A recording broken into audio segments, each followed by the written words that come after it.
gonna say it. I'm gonna do it. I'm starting the show tonight. I'm gonna say it. All my pals in Southern Ontario know it. I'm gonna say it.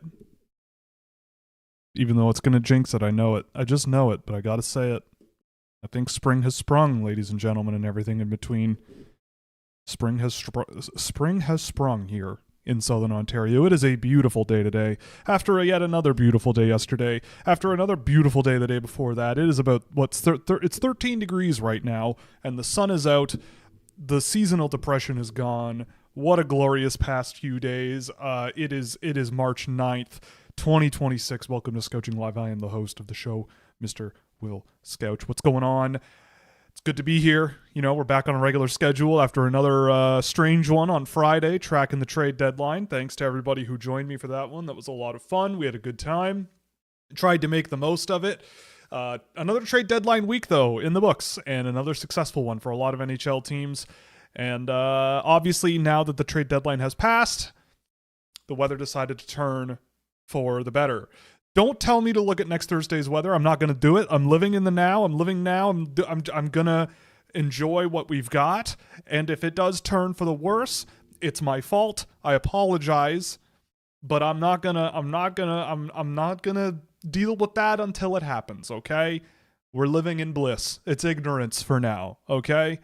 You know, there's a lot going on in the world these days. Got to have something to hold on to make it to tomorrow. And if Thursday sucks, we'll see how it goes on Thursday. But for now, I cooked dinner tonight with the window open. I made my neighborhood smell like garlic and lemon and chicken. I think that was a good deed for today. So, yeah, and this is my my other good deed for the day. Welcome to the show. I, of course, am the host, Will. You already know that. I said that earlier. We are hard at work continuously. We are back on the tracking work. We are doing our NHL Draft prep continuously. We watched a few more guys today. Who are the guys we've done recently? Let me look at the list here. I think this was over last week or so. We took a look at Logan Stewart, Simon Katalichki, Alexander Command, Casey Mutrin, Tomas Horenko, Adam Valentini, who was very good, actually. Looking much better than he did at the beginning of the year. But, yeah, good player. Liam Ruck, Daxton Rudolph, Jack Hextall, William Holkenson, Victor Fyodorov, Adam Gollier, Ben Macbeth, I should say, Carson Carrolls, Albert Smits, and we've done all the big hits recently. McKenna, Lawrence, Malhotra, Bjork, Belchets, all kinds of good stuff recently. So we're busy, keeping busy. And we are in the home stretch right now. I mean, the CHL is coming to an end in terms of regular season, I believe. We are looking at another couple of weekends. We can rejoice. Fans of the show can rejoice because we've got Mathis Preston back playing hockey.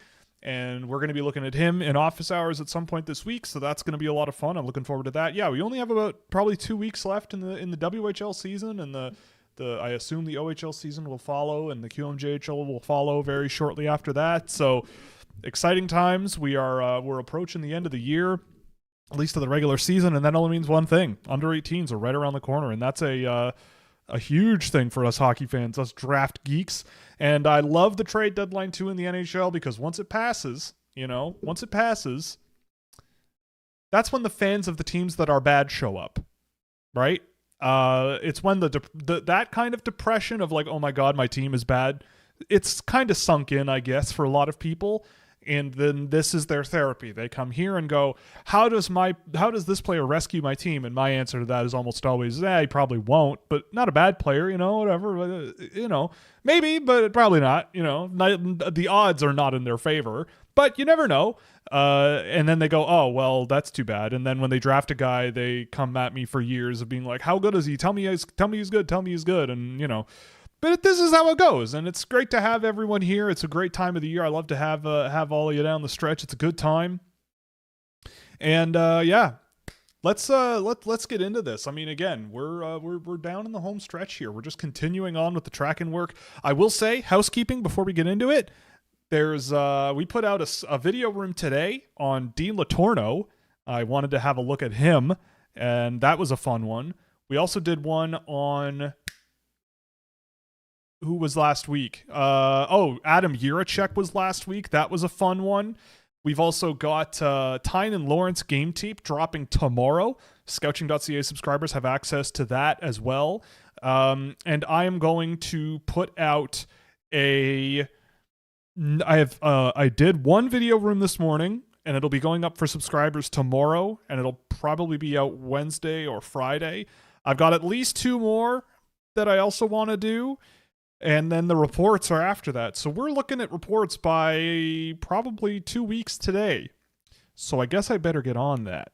Now that I say that out loud, it might be time to start wrapping up some of these players that have 5 or 6 games in their data set and wrap those up and get up to the 7 and get to work on putting those together. But I'm excited. It's going to be fun. We're going to have some fun with the reports this year. It's a good class, lots of fun to be had, and it's going to be a good one. So again, if you've been watching the video rooms, thank you very much. The next one you're probably not going to want to miss. It was really excellent. I won't say who the player is, but it was as the kids say, a good ass hockey game. And so yeah, look forward to that. But yeah, let's see what the community has to say. We had some very fun and spirited discussions on Friday about all kinds of topics, from Costco hot dogs to Sabrina Carpenter's influence on, or the desire of us Canadians to have Sabrina Carpenter as one of our own, and what trade might be put together that could be fair in terms of swapping to bring that cultural phenomenon into our glorious nation. But clearly we didn't get that trade in before the deadline, like a lot of teams apparently, based on how many flew in after 3 p.m. on Friday. But anyway, I actually did see I think it was the Chris Johnston show, where CJ actually went over the process there and how teams, basically they send trades in emails now, I think. And as long as that email is sent and it says before 3 p.m., the league then has to process it from there. So that's what the delay usually is like the processing takes more time, but the trades can be submitted up until 3 p.m. So that's where that all comes from. And everybody knows you make your best moves when you're 30 seconds from a deadline. That's when your best work comes out. So let's get into the chat here. I'm always very excited to see what the community has to say, and let's see what we got here. Has your opinion changed on David Jiricek from 2022 until now? It was nice to see the Wild get something valuable for him if they didn't see him crack in the lineup consistently. I mean, my opinion on David Jiricek hasn't really shifted. I think with him, it'll be very interesting to look back on his career, because I don't think he's done. I'm not saying that at all. I think that from Philadelphia's perspective, if you don't know, they traded Bobby Brink 1-for-1 for David Jiricek, which to me is not a trade I would make. But there is the argument that David Jiricek has more room to grow, right? And I think Philadelphia might be able to. If Philadelphia thinks they got a good, big physical defenseman, I think they're going to be mistaken. But his offensive game has always been solid, and at the AHL level you can kind of see a lot more of that from what I remember. And when he was traded from Columbus to Minnesota, I remember watching a few games of his in Columbus before he got traded, and the overall profile of his game and the gaps that were there when he was 17 or 18 are still there now, right? Or they were when I looked. The finer points of skating, dealing with chip and chases, winning physical battles, all of those things were a bit of an issue when he was a kid. They were still an issue when he was in Columbus, right? But the offensive game at the AHL level kind of outshined all of that, and he could kind of make it work. He's a skilled guy. He can be confident in the offensive zone, and if you give him the green light to sort of make plays and try to drive offense himself, he can do some really cool stuff. So trading him to Minnesota, I don't know exactly what Minnesota expected out of him. I always have felt that he was rushed right into the NHL AHL pipeline like way too quickly, and I think that might have set the bar a little too high, and when maybe he wasn't meeting the bar that Columbus and then Minnesota kind of had for him, they kind of went, it might have frustrated him a little bit, and it's like, well, you drafted me top 10 or whatever it was, and I'm still struggling to make the lineup. You're not giving me opportunities and yada, yada, yada. But then you watch him in the NHL and you're like, right, but I can kind of see why they would go with other names ahead of you, but it's like under normal circumstances, he'd probably still be kind of developing and easing his way into the NHL, but he just kind of got given a lot really quickly, and that might have set the internal bar too high. I don't know that for sure. But for Philadelphia, I guess it's a reset. You know, Philadelphia is a team that the expectations are a little bit different than Minnesota, where Minnesota right now on paper, they're like top ish of the league, and they're like going for it. They go out and get Quinn Hughes, like they're going for it. And so for Jiricek, it's like you're in a better situation, I guess, to reboot your career. Philadelphia's defense group, there's probably jobs that he could take. And for Minnesota, they add a great top 9 energy guy in Bobby Brink. We're fans of him on the show, and that's no joke. That's no secret. So yeah, I mean, look, it's an interesting pickup for Philadelphia.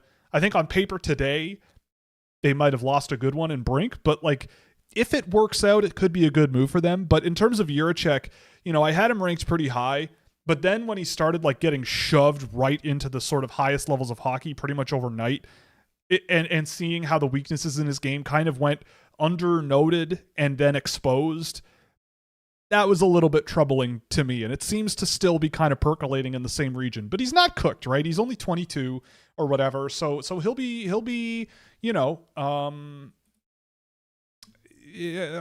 we'll see. He'll be given opportunity, I would think. And I think Rick Tocchet is a guy who, you know, will be fine for him. I think he could fit with Rick Tocchet, I suppose. Do you think he could do another video session looking at Colin Potter? I would love to, but the problem is I don't like going back like a number of months to watch a player and put out analysis today. So unfortunately, I don't think that's possible unless he's going to play more this season. I don't know. I don't think he is, but that to me is, I would love to. And if I knew he was going to be injured, I would probably have done one months ago, but I didn't, let alone for the rest of the year. And I don't usually do video rooms until like December into January. So unfortunately, I probably won't get to him. And there's other guys I think that people will be more curious about anyway. But rest assured, I saw a lot of Potter before he got injured, and I thought he looked pretty darn good for the Arizona State Sun Devils. And before he got injured, it really felt like he was sort of hitting his stride and really sort of figuring it out pretty quick on a team that definitely needed an offensive boost, and he was giving it to him, and then he got hurt. So, I mean, the long end, the short end of the argument is I think he looked pretty darn good, and there's not really a reason to be too concerned as long as he comes back healthy and does okay. Is Max Curran of any value for Calgary? Colorado's a pretty bare prospect-wise. I mean, Curran, like, I think Curran's gotten quite a bit better since he was a draft eligible. I don't have expectations that he's going to be an NHL player. That was what deal was he over? What did he come over in? I forget. It was the Nazem Kadri trade. Right. It was Kadri and oh my goodness. Yeah. Oh right, Kadri, a first round pick, and Victor Olofsson, right? Yeah, a conditional first round pick, a conditional second round pick, Curran and Olofsson. I think Curran is just kind of a nice throw in. I think he's a good sort of decent floor big guy. He's a center. He's got some size. He can be a bit physical. I think his skill level is pretty good for a guy his size as well, especially for his age. I think he's. I wouldn't say there's certainty he's going to play in the NHL, but I could see a coach playing him. You know, he's big enough, he's physical enough, not maybe the highest energy, highest pace of play type guy, but could he plug some gaps and fill in on the roster and have some skill and chip in here and there? Sure.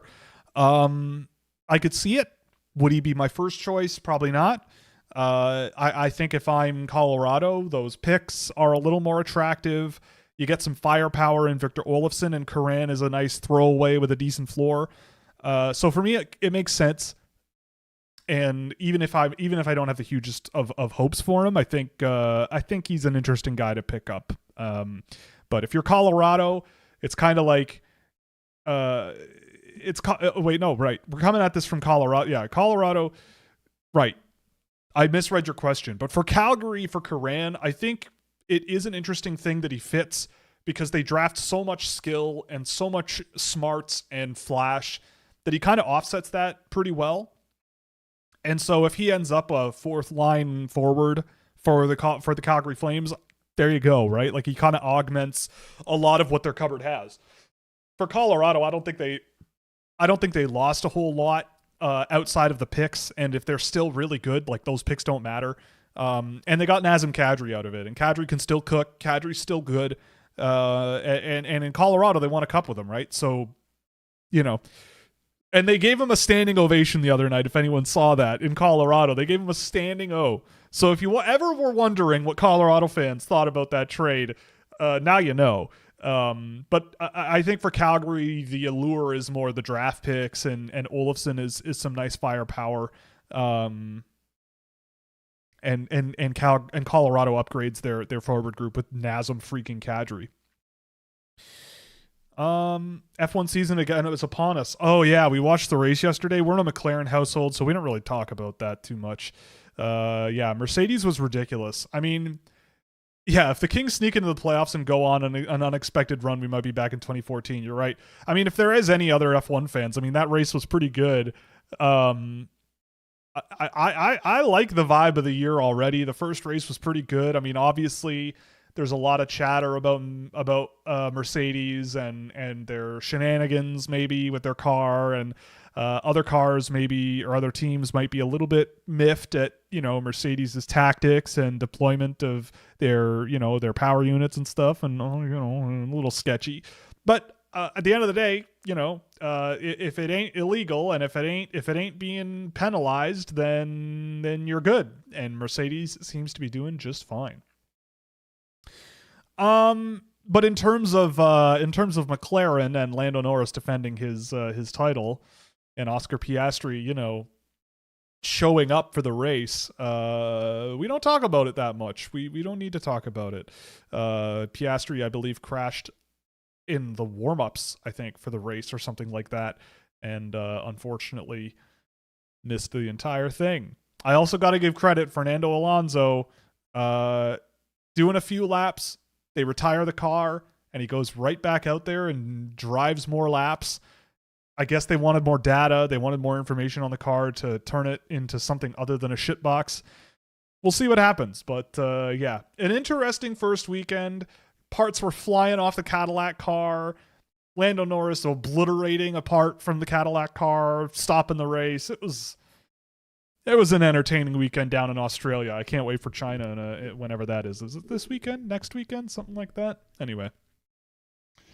Watched Everybody Loves Raymond yesterday, and I've got a Ray Romano-esque voice. Can't get it out of my head now. Really? Ray Romano. I never thought about that. Usually, I mean, I grew up, I didn't really like Everybody Loves Raymond all that much. I whatever, it's on TV and you're eating a snack after dinner or something. Like, who cares? You watch it for 10 minutes. But I always felt more drawn to his brother. The guy that talks like this, Raymond. Hey, Raymond. Why would you say something like that to your mother? How dare you do that to your mother, Raymond? Yeah, that guy. But if I just naturally sound more like Ray Romano, that's fine. And if Ray Romano wants to come on the show and have a Ray Romano off, I'm down. It doesn't seem like he's doing much else these days, if I recall correctly. I saw him in a TV show like years ago. But recently, I don't know what he's up to. So if anyone knows Ray Romano and he's got nothing to do and he wants to go on a YouTube live show about hockey, then and talk Everybody Loves Raymond, then by all means, I'm for it. As a semi-Canucks fan, I've been here for the long run. That's true. You have. It is interesting that you're a semi-Canucks fan, but you live on the Rock. That's some real Canadian heritage moment there. That's coast to coast. That's coast to coast fun times. Those games are on at like 11:30 at night for you, aren't they? Good for you, though. So there's that, too. But you know what? I mean, I guess I was going to say, like, if you want to cheer for a team in Canada, you may as well be the one that's named the Canucks, like Canada. But then you've also got the Montreal Canadiens, les habitants du Canada, which now you get into the political thing of, do you cheer for the French team in Quebec, or do you go for the English team in British Columbia that are both basically named the same thing? Really makes you think. You got the habitants and you got the people who live in Canada on one side and the people who live in Canada on the other side, you know? And you've made your choice, and that's fine. You know, I'm not here to deliberate between the two factions of our glorious nation. How will Evan Passmore turn the Rangers into a perennial contenders? Because he's bigger than everybody, and everybody's going to be terrified of him, and that'll be it. I don't know the answer to that question. That's up to Evan Passmore, honestly, and how the rest of the National Hockey League handles his presence. He's a big boy, you know, and I mean, when you got 9 points this year, you got to be scared of that, right? I don't know. I see Caleb Malhotra moving up. Are you a believer now? I don't know. Like, the last few games of Malhotra, I have genuinely really, really, really, really liked. And I think the things that he does really well really matter, right? One of the things is, like, if a guy is pressuring him, he doesn't really back down. He doesn't eat the puck and do nothing with it. He does a good job protecting the puck and using his body and physical presence to sort of try to make a play and all that stuff. And you can see his abilities on the rush in terms of creating passing lanes and moving the puck around and manipulating opponents and all that. And that's also a high-end trait to have as well. He's had some really, really great playmaking moments that I simply just did not see earlier in the year as well. You know, the last couple games I've seen of him, he's been much more active in the slot areas and playmaking and all of that. Do I still think, like, I see him in the top 5, and I feel like in this year's class with all those defensemen that are so talented, I'm not sure I see him cracking that group. I think it would be really tough for me to move him up higher than what I have him, but I think he is pretty much a decent dividing line of, like, players that I do really think have pretty high-end projectable traits and guys that I'm really interested in that could fill a role on an NHL team and do okay, right? Like, everybody pretty much from Malhotra onwards, and maybe even including Hermanson on a bad day, but like Malhotra onwards, with Malhotra definitely leading the way, I think there's about like 20 or 30 guys who could all just be solid role players, but important role players that they have a job and they do it, right? And Malhotra, I think, has a job and he can do it. And I have some concerns about his game, but like what he does, I think will work pretty well in the NHL. So like mostly this comes from doing that thing we did, what was it, 2 weeks ago with the app that I built of like choosing between one or the other, one player or the other. And Malhotra, that's part of the reason I do it, right? Is because I saw Malhotra show up on that list a lot. And it was like, yep, I like him more than this guy. I feel more certain about this guy. I feel more certain about this guy. I think Wyatt Cullen really gives him a push for his money, but I think Malhotra plays a more projectable, safer style that also can be pretty threatening.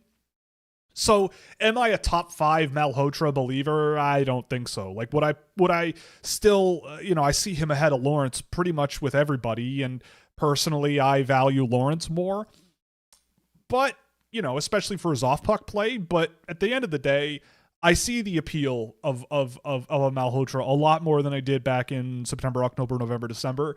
And I think he's taking some steps, especially with his playmaking, at least in the games that I've seen, that I think are pretty positive. And in this year's draft class, like if there's a level of certainty that a player's going to, especially a center, is going to play a pretty key role and like be decent at it, it does move you up my board pretty quick, because this year's draft, it's a very interesting class, but it's not like, the margins are very thin. So when someone shows that ability to like maybe supersede the guys ahead of him, it doesn't take much to go from 1 to 2 to 3 to 4 to 5 to 6 spots ahead for me because it's so close, but all these guys have some sort of fault or flaw or hole, and so having a little bit of certainty and a little bit of security in your read, I think it goes a long way this year.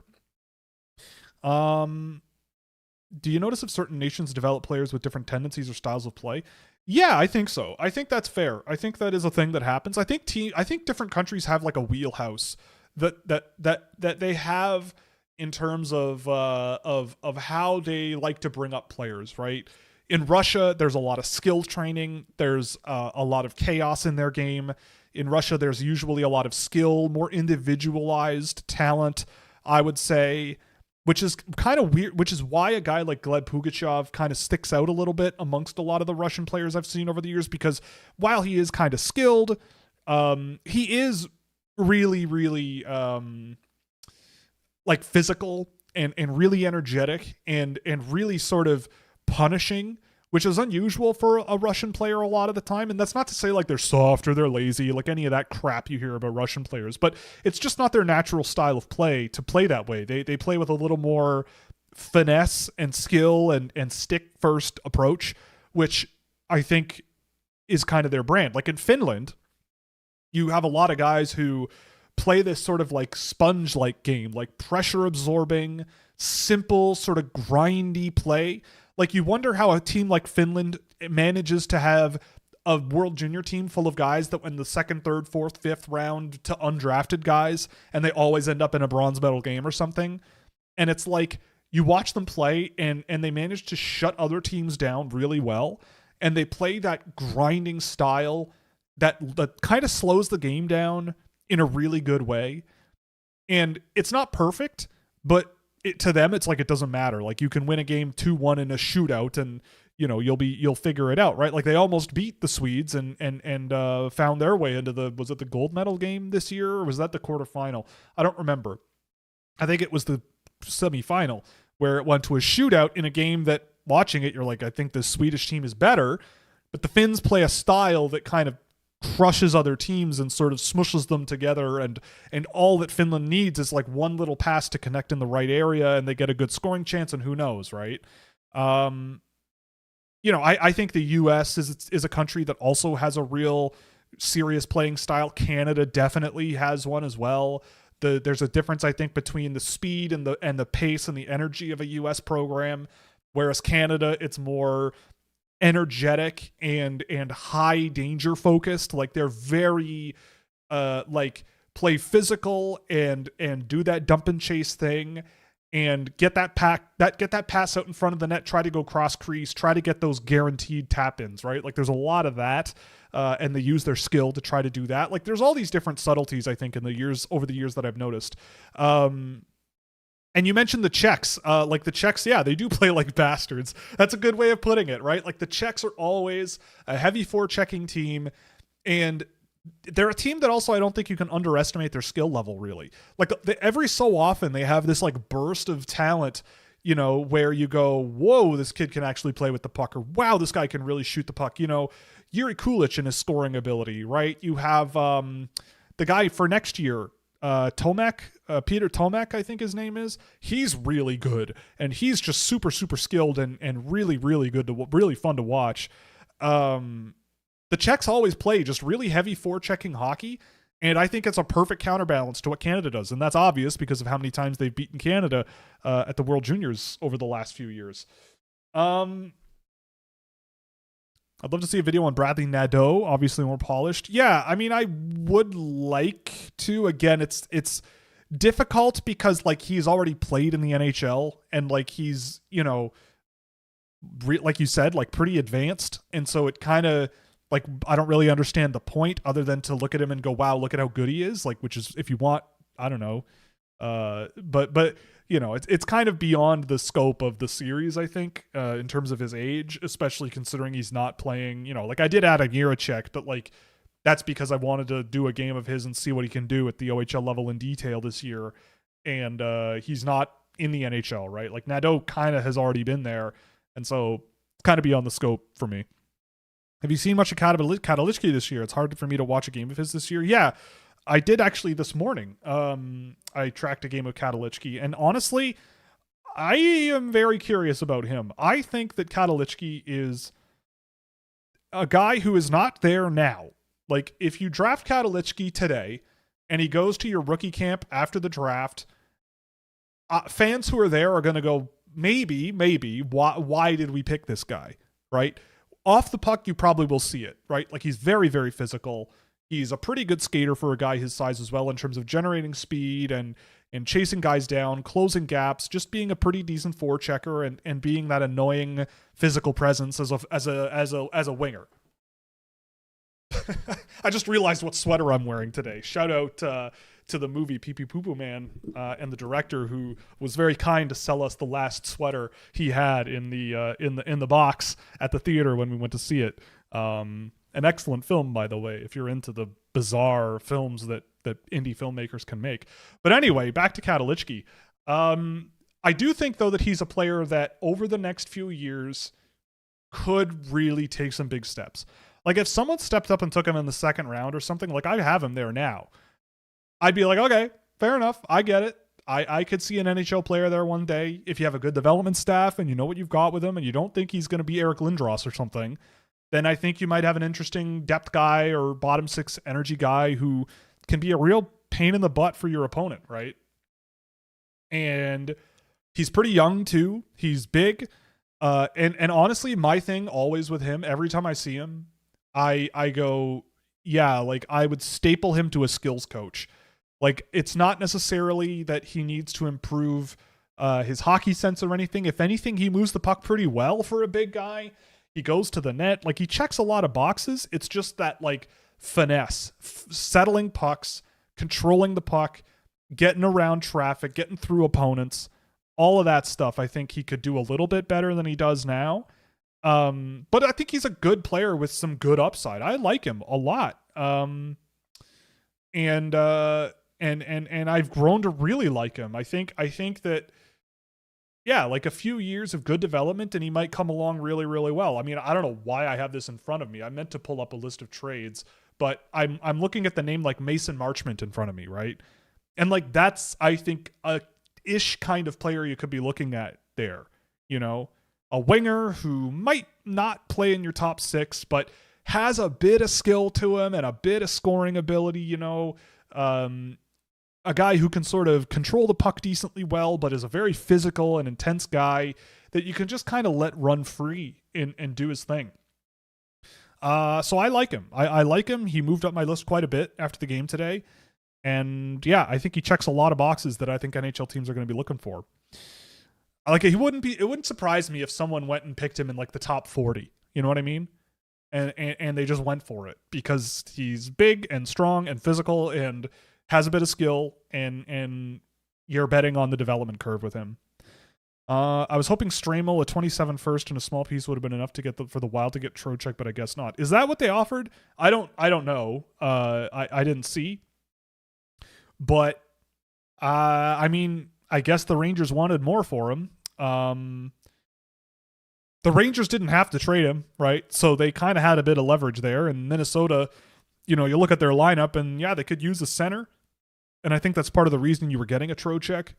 So for Minnesota for New York to maybe dangle a guy like Trocheck like that and go, how bad do you want him? You know, how bad do you want? Really? Only this? You're only going to give us this? Like, I don't know. We're happy to do nothing. We don't have to do this. Right? From the Rangers' perspective, I get where they're coming from. Would Stramel a first and another thing be enough for me for Vincent Trocheck? I might have maybe tried to get a little bit more, but I do like what Charlie Stramel has become. And a first-round pick is a first-round pick, right? Like, I think Minnesota is a team that if their goaltending regresses a bit next year, that 2027 first-round pick might be decent. We'll see what happens, but I don't know. At the end of the day, you can always make that trade in the summer if you're Minnesota too. But I could see why New York might have held on to Trocheck, and I could see why Minnesota might have maybe balked at offering whatever the Rangers wanted to make that deal happen. But we'll see. Maybe we get to the playoffs and we go, boy, the Minnesota Wild could have used a guy like Trocheck, you know? But we don't know that yet. For all we know, they could win the Stanley Cup as is. Where are you at on Blale? Hadn't seen him until recently, and was really impressed. Excellent skater, skilled, and I thought he was good defensively as well. Yeah, Tommy Blale is really interesting. I'm in the because I was a guest on the show a couple of times. I'm in the Hockey PDOcast's Discord server, and I lurk in the draft prospects thing, and I got summoned the other day, so I got into a discussion, and part of it surrounded Blale here and there.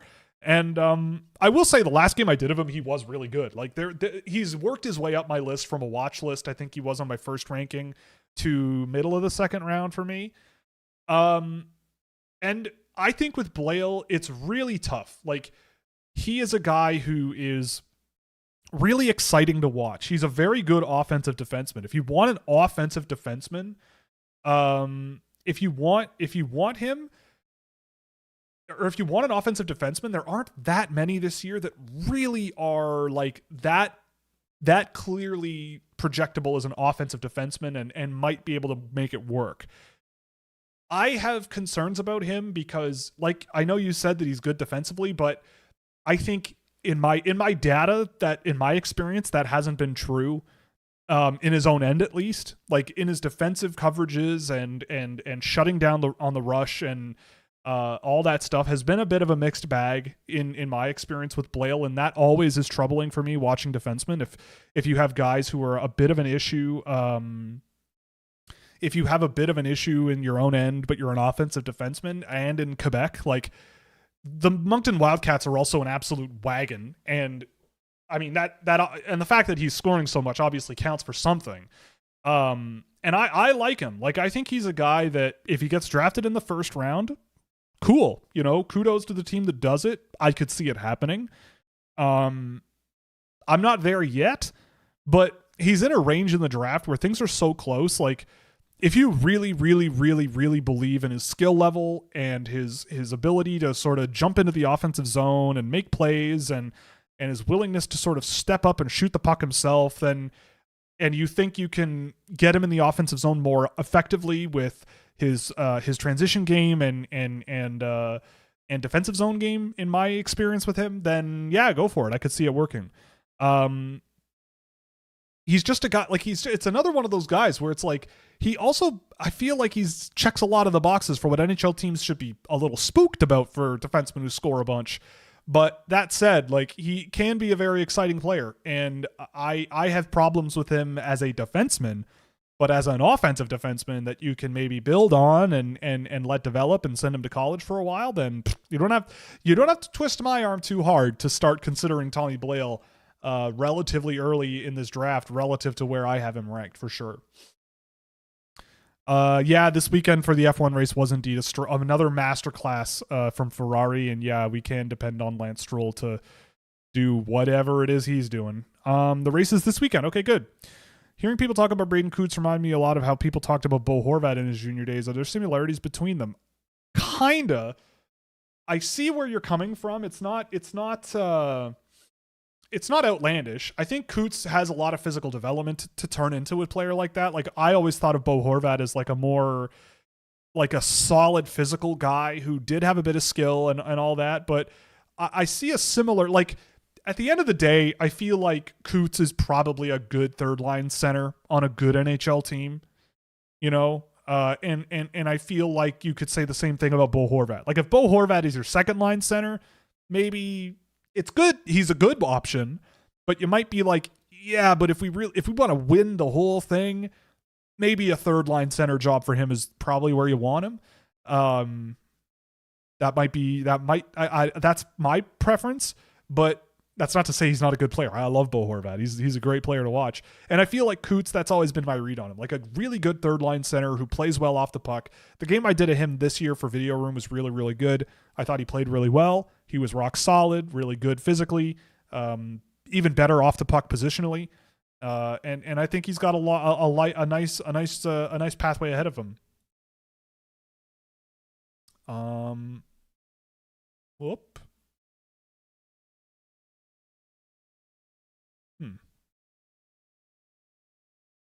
Interesting. My code to update my database broke, and I'm not sure why.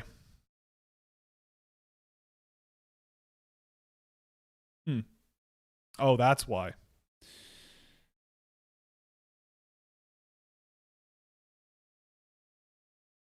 Sorry. My apologies. This is definitely quite boring. Weird.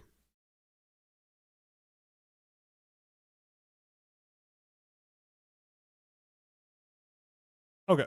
Well, in any case, I'll fix that later. It just, I don't know why it distracted me. I guess I did take my meds today, so I don't know. But to answer your question, I think there are similarities, but we're not there yet. Has McKenna's stock been rising since beating the brakes off the guy? I mean, I'm sure to some, yes. To some, sure. It's up to you. You know, it's all up to you. It's not up to me. I have my thoughts, and that's fine. But yeah, it is what it is. Do you recall Braden Bowman in junior? Surprised he stuck around with Vegas this year. So am I. I don't know. I remember Braden Bowman with Guelph, and I remember thinking like, yeah, I mean, this guy's big and he gets around pretty well, and you know, like it just goes to show in the right system with the right coach or something. If you're big and you can skate and you play physical and just like attack the front of the middle of the ice and the front of the net, like a coach can play you. You know, a coach might be able to go, yeah, you know what, I can find a gig for you. You know, is that how I'd build a team? I mean, maybe, but ideally not really. But it's working. You know, he's playing, and Vegas. I mean, Vegas hasn't been incredible this year, but they're still in a playoff spot. They're leading their division, I think. But yeah, never did I think Braden Bowman, when I was watching him with Guelph, did I think he was going to become an NHL player, at least, and on a team that's like top of their division, you know? You don't have Daxton Rudolph in the first round? I do not. I do not. I don't really like much about Rudolph's game, to be honest. Which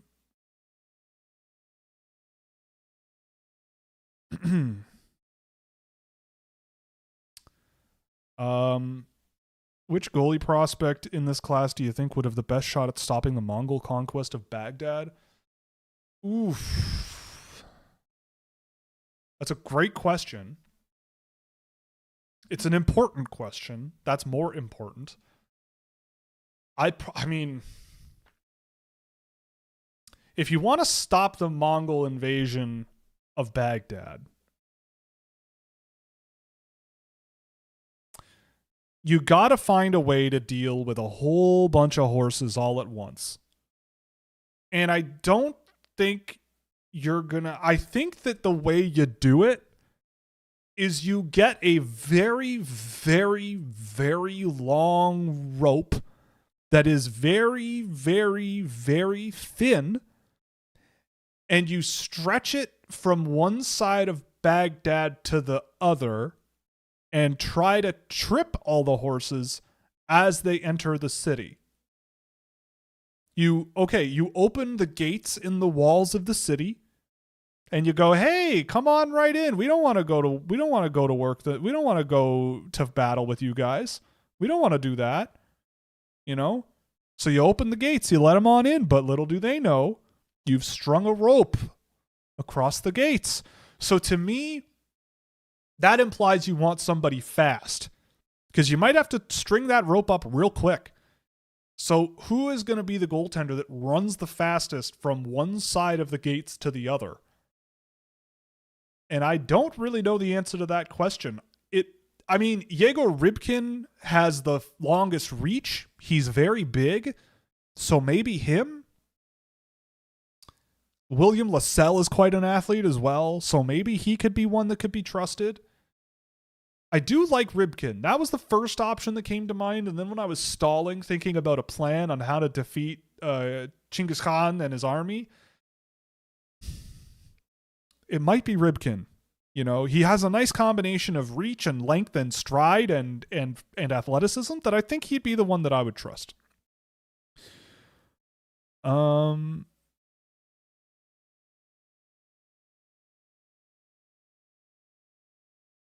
game I watched, he was breaking up plays constantly. I've only watched one full game. Is that Rudolph? I mean, like, the thing about Daxton Rudolph is I don't think his game works in the NHL. He plays like everything just comes to him easily. And I just don't think that's going to happen in the NHL. I can't think of a single NHL defenseman that plays like him and is worth a top 10 draft pick. I don't see that whatsoever. He defends standing still without taking strides at all, and then guys just come directly at him and he goes and stick checks, right? That doesn't work. Blale. Blale,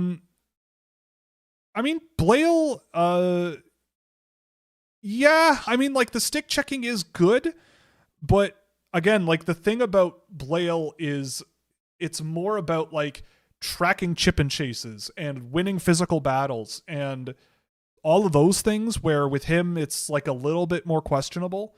But again, like I think he tracks more offensively anyway. Like, do you get your Nick Blankenberg out of him, right? Like, I think that's reasonable. A bottom 4 defenseman that can play offensive hockey. He's got skill. Might take a bit of time to crack an NHL roster, but still a good sort of mobile offensive defenseman that a good team will appreciate. And dumb teams will throw aside. I think that's reasonable. Someone mentioned, Marcus Kiersey's son versus Tommy Blale daughter. Yeah, I remember Marcus Kiersey from back in the day. I think Blale is better than Kiersey, but Kiersey, like the skill level and the offensive, I really wish he was a little more offensive leaning into his own offensive ability than he is. Like, he's a guy who I always really liked, but did not see working in the NHL. And so Blale, it's like, I like his offensive game a little bit better, but I still do have concerns about what the NHL is going to be like for him. But with Blale, at least you have the luxury of sending him to college for a while. Preston scored last game. Does he automatically move into your first overall spot? Not yet, because I haven't seen him. I didn't even realize he had come back from injury. No one told me. I don't do things myself, right? Like, I depend on people to tell me things that have happened.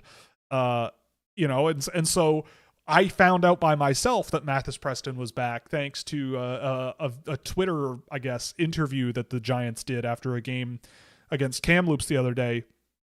And I saw him really, I didn't see any of that game. I downloaded one to track this week. So by then, maybe we'll know if he deserves to be straight up at number 1 again. But I can't see it happening. As much as I love Mathis Preston, Viggo Bjork has turned out to be really, really, really good this year.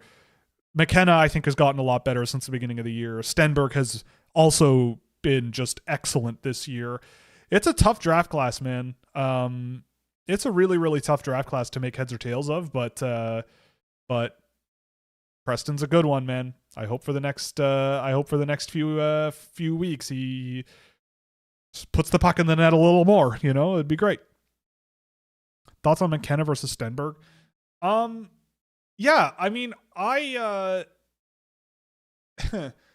It depends on like what you're framing the question as, right? Like, I think that with both players, you're going to get very useful players, but they're going to be useful in different ways. I think with McKenna, you're getting pure playmaking firepower. Like, McKenna is going to do things with the puck that very few other people in the world can do. He will be in the highlight reels. It's gonna happen. His skill level is just too good, right? He's in combination with his passing ability and the vision that he's got, it's just too good. Like, he's going to, I think, be one of those guys that scores 90 points in a season, 100 points in a season. But I think a lot of it will be reliant on the power play. And a lot of it will rely on having guys that he can play with. Like, I don't think he's going to be the savior of your franchise entirely on his own, right? In the same way Connor McDavid is, But do I see him as a very valuable offensive player that can generate a ton of offense and work off of other offensive players really, really well? Absolutely. Stenberg is a little different. Like, Stenberg is a very good offensive player.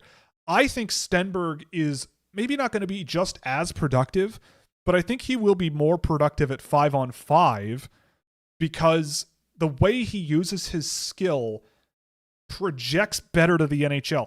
McKenna feels a lot of the time to me very improvisational and very reactive, right? He likes to sort of bait you into something and then embarrass you, right? Which I think is quite risky. It's cool when it works, but it's risky in the NHL. Not a lot of guys can make that work so much that they earn a first line job and are a superstar. It's tough. Not saying he can't do it. I'm just saying it's tough. Whereas Stenberg, it's like in chaotic little situations, knocking the puck down, getting it through feet, trying to get scoring chances, working through pressure at 5-on-5. Like those things are not easy, and he does it pretty well. His off-puck reads defensively are really good outside the offensive zone. I think McKenna's better in the offensive zone in terms of catching errant passes, putting himself in good lanes, all that stuff. And Stenberg does that too against tougher competition. But outside the offensive zone, I think you see a little bit more engagement and a little bit more awareness of where the puck is and where it's going and tracking opponents down. And he does it against men. Like Stenberg might be one of these guys where, to me, I look at a Stenberg and I go, I see like a Seth Jarvis type guy where he's a winger, but do you want a Seth Jarvis in your top 6? 100% you do. He's a dual threat offensive presence. He's a smart player on and off the puck. He works like a horse and will put in the effort that you need. Is he going to ever score 100 points? Probably not. But like, you really like having him around, and he's a very valuable part of your team. Lucas Raymond is another one that comes to mind, right? I think Stenberg has a bit more skill than Raymond did at this age, maybe, from what I recall, if I recall correctly.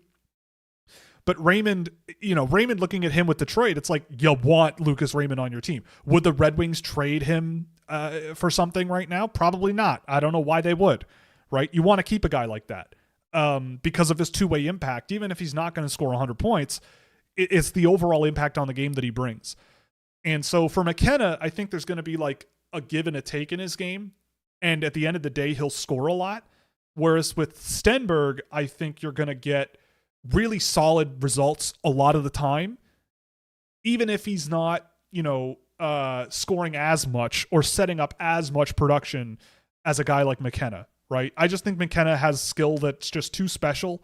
If you take a penalty against a team that has Gavin McKenna, he's going to score, all right? He's going to set somebody up for a good chance. He's just that good. And if you're a man down, good luck, it gives him way too much of an advantage. But if you are Stenberg and the game is more often played at 5-on-5 anyway, that's kind of why I have Stenberg ahead. I just see more of a diverse game there that I think works a little bit better in the NHL. That he might not score as much though, so it's a weird spot. You could convince me to go with McKenna first overall if he interviews really well, if everybody loves him, all that stuff. I'll take a Gavin McKenna on my team. Sure, right? I just think that there's a lot of good options this year that you could argue. But I think Stenberg and McKenna have kind of pulled away a little bit. Although Bjork and at times Preston and even Schmitz lately, they've all given me thoughts, man. They've given me thoughts, but I'm not there yet. I don't think I will be, but I'm not there yet. Rudolph is better than Verhoff? I disagree. Build a wall. I guess you could build a wall to stop an invasion, but you'd have to build that wall awfully quick, right? You can't just turn your city into Constantinople in a day. Constantinople wasn't built in a day. But I think the rope idea is efficient and quick and probably does some pretty good damage. And you have archers on the wall, right? You hide your archers on the wall so that when they cross the gates and all the horses get tripped on the gates and you end up with this pile up, your archers just like show up and then it's just, easy pickings from up there, I mean, I'm no military expert, especially let alone like 13th century military tactics, but that would be probably my strategy if we had to think of something in a pickle, if we're in a situation like that. I know sometimes the extremely large guys take time to develop in the NHL. I wonder if that's the bet Dubas is making, taking on Soderblom. Yeah, I mean, Soderblom, like, he is humongous. That's the thing. He is certainly humongous. Is he a guy that has enough in his tank to stick on an NHL lineup? I mean, he's big. He's got some skill. I like his net front play. Maybe there's something there. I've always, every time I've watched Soderblom since he made the jump to North America, I've gone, sure. I think he's a lot better than I gave him credit for. Is he an everyday NHLer as he is right now? I'm not so sure. But yeah, like for a big man with a bit of skill and he can get around okay, like, yeah, there's some stuff going on with Soderblom that I like. And, you know, it's unfortunate because Kyle Dubas only plays and likes small players, right? Like that's the thing. That's not true. That's the joke, is that they picked up Soderblom. But, you know, Pittsburgh will have jobs open, and it's, you know, they didn't pay that much. And if they, what was it, a third round pick they traded for Soderblom, was it? Was he traded for a third round pick? Eric Carlson gave a scouting report on him. He's a very big guy. Yep. Yeah, it was a third round pick. So, you know, if you spend a third round pick and develop a fourth line winger or center who is humongous and can just eat some minutes for you, you've made a good pick. So for Pittsburgh, sure, you know, if you think you're a little more advanced in your development curve than you thought coming into the season, sure, I could see the argument for a guy like Soderblom being on the roster. Don't try any of Luke Kim's ideas from South Park to stop the Mongolians. That's true. The idea of the sweet and sour sauce crossed my mind, but getting those ingredients in those days might be a little tough. You know, back in the 13th century, those ingredients were a little tough to come by. You got to think quick, and you know what is easy to make? Rope. Do you think Huberdeau can return to his 24-25 form? I know his skating has worsened and the hip resurfacing injuries, but his hands, passing, shot are still good. Flames are just putrid. You're not wrong about the Flames being a little putrid, you know? I mean, the only player that has come back from a hip resurfacing and looked anything remotely close to what they usually are is Patrick Kane. Is it possible? Sure. Is it probable? I don't know. It's hard to say, you know. It's an unfortunate thing. Maybe I haven't looked into it, and maybe I should, but from a physiotherapy standpoint and like a medical standpoint, maybe there has been advancements in therapies and recovery from a resurfacing that makes it easier for a hockey athlete to get back into shape and back into where they're usually playing at. And if that's true, then that's awesome, right? Then of course, right? I hope nothing but the best, regardless, for a player. You don't want to see a player lose their juice because of an injury, right? That never is fun. So hopefully it comes back, right? Like at the Flames, I think the Flames will be okay regardless because they've drafted pretty well and they have a lot coming down the pipeline that in a year or two or maybe three, Huberdeau can maybe just sort of mix into the background and be that sort of veteran guy who has been around the block and isn't bad, but can still hang and play with those younger guys and all that stuff. And you don't mind paying him so much because the younger guys are on ELCs or cheap bridge deals or something like that. So I think regardless, it'll turn out okay for Calgary long term. But I don't think, especially because his skating has gotten worse and it's a hip injury, the odds are not stacked in your favor. But you never know, you know. Again, I don't know if there's something with physiotherapy that has really changed much. I mean, if I am the Calgary Flames, I am calling Patrick Kane's surgeon / physiotherapists / doctors if I can get a hold of them. And they're willing to talk to me as a different team. And I go, what the hell did you guys do? Because, you know, Kane still kind of got it and has been earning himself a paycheck for years since his resurfacing surgery. And maybe there's something you can learn from doctors. Not sure it's morally moral or ethical for a doctor to withhold treatment information if the doctor is not directly employed by the team. It's like, oh, I can't tell you. I don't know. I don't know the answer to that question, but hopefully he turns it around. It would be nice. You don't want to see guys have an injury shortened career with things regarding your hips. I mean, God, you want to talk about things I hope never happen to me, is having the ball socket of my hip resurfaced. As a Canucks fan, I was hoping they would make a pitch for Wallstead when I heard that Minnesota was taking offers. What do you think it would have taken to secure his service? Probably a lot. I mean, why would Minnesota trade him, right? Again, it's like the Trocheck thing. They were under no obligation to trade him, and he is having an unbelievably good year as far as I know. Both Minnesota goaltenders have put that team in the playoff picture, I would argue. And so Minnesota shouldn't be in a rush to trade him. So if Vancouver wanted him, which I think there's a need, I think Vancouver could certainly use a guy like Wallstead.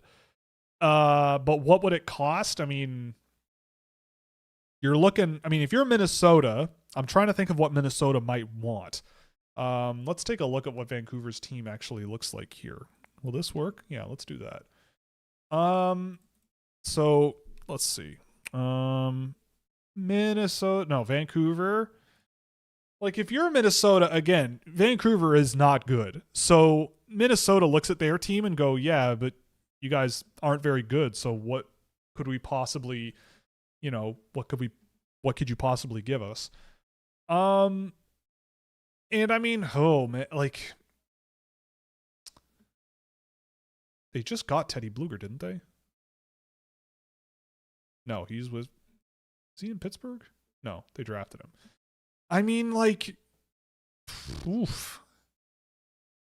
They just traded Bouillon and Rossi and Ogren away. But, like, do you go out and maybe ask for Tom Willander? Maybe a couple of second-round picks and a first-round pick? I don't know. I don't know.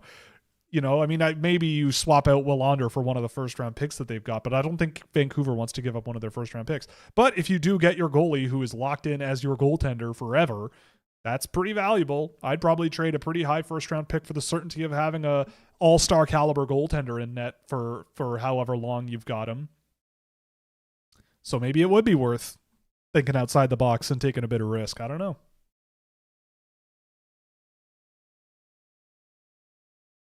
Yeah, Ogren, Rossi, Bouillon in a first. Exactly. Yeah, exactly. That's exactly right. On Rudolph, I've watched a few games. He does play you casually. However, the tools are good across the board. I think his offensive hockey IQ is really high. Yes, but again, like, I have trouble with defensemen who I don't trust defensively and don't trust off the puck to be like top 10 picks in the NHL and work out because of their offensive zone tools. Like, I always think about it like, you've got to get the puck into the offensive zone. And do I trust Dax and Rudolph to do that reliably? No. He's in my second round. I think he's an interesting option in the second round, but I just don't, like, again, like, if you can think of an NHL player he reminds you of, I'd love to hear it, because I don't know one. And I'm also of the belief that the CHL has taken a step back this year. I've seen a lot of games of all the guys that are leading the leagues in scoring there, and I just don't believe that it's anything remotely close to the NHL. And it's gotten to the point where I get the feeling that over the next couple of years, it's going to get worse, because more and more older players are going to go to college, and it's going to trend younger. So the guys that are left are going to score a lot more. And I think that's a good situation for guys to get some bad habits. Like, Rudolph I think he's got bad habits based on how he plays. And I don't know. I'm low on all the CHL guys this year, pretty much. I'm lower than everybody on pretty much everybody. I just don't. I look at them and then I go back to the guys playing men's hockey in Europe, and especially in this year's class, like the European defensemen and the European forwards. I just go from them to them and go to the NCAA, and I just go, yeah, even the USHL. And I go, this is just much more NHL-like level of hockey than what I'm seeing in the CHL, Especially when, after the trade deadline in the CHL, like, a third of the teams. Like I saw the meme going around about Rimouski that they've lost however many games in a row and they've given up like 7 goals a game. It's like, yeah, like it makes it really hard to pick through that and pick through that league and go, okay, I know what I'm looking at with regards to a player. You know, it's really, really tricky. At least for me. Maybe it's not actually that tricky, but for me it is. Is Viggo going to drop past? Is Viggo Bjork going to drop past the consensus projection for being small? Probably. I mean, he's been playing center in the SHL for a while now. I think he looks really good playing that position in that league.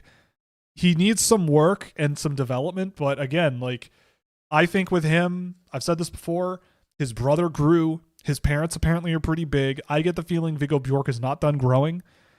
And even if he grows a little bit, it alleviates a lot of concerns that NHL scouts might have. So even that excuse kind of goes out the window, right? But personally, I think he will go later.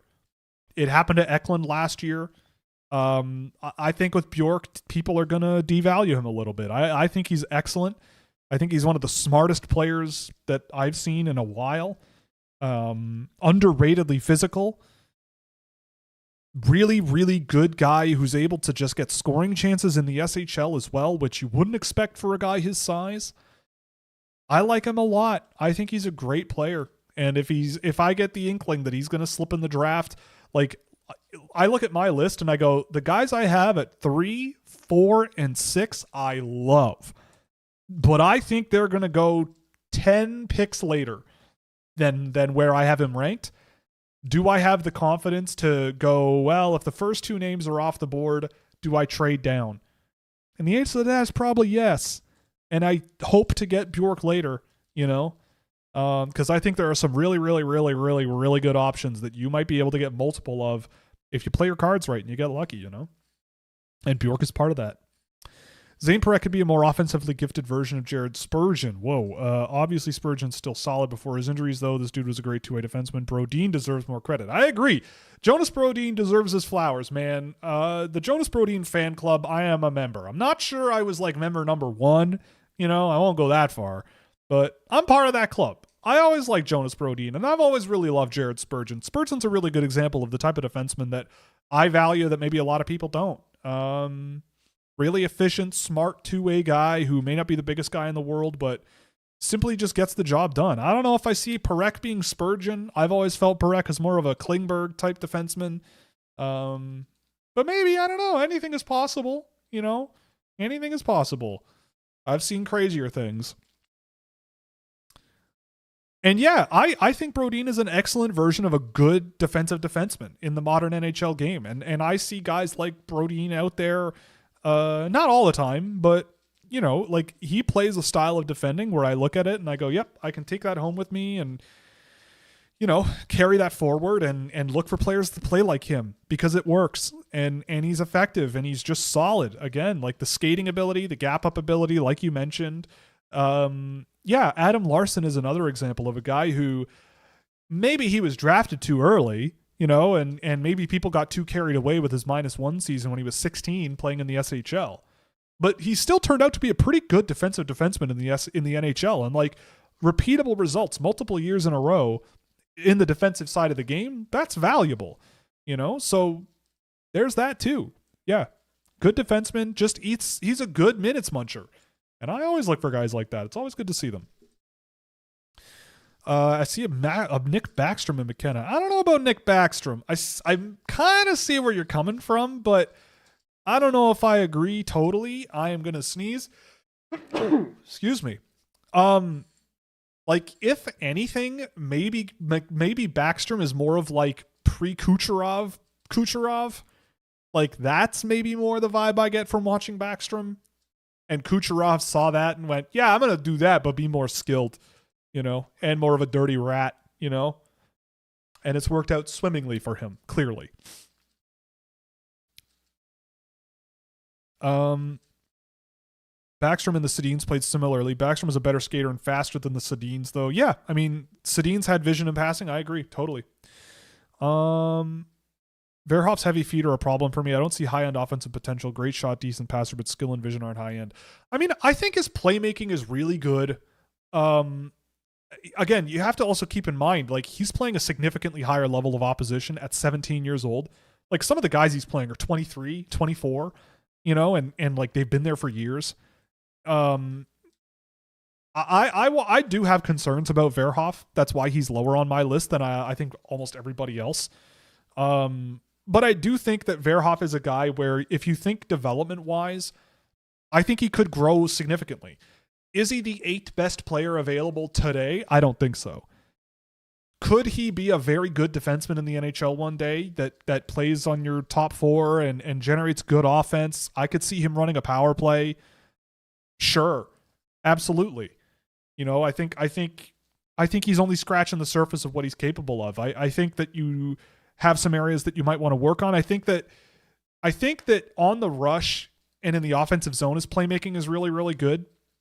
But on breakouts and in more chaotic defensive zone scenarios, yes, there's definitely problems with his puck management, his possession ability. He can panic. He can sort of throw the puck into no man's land and all that stuff. That's problematic.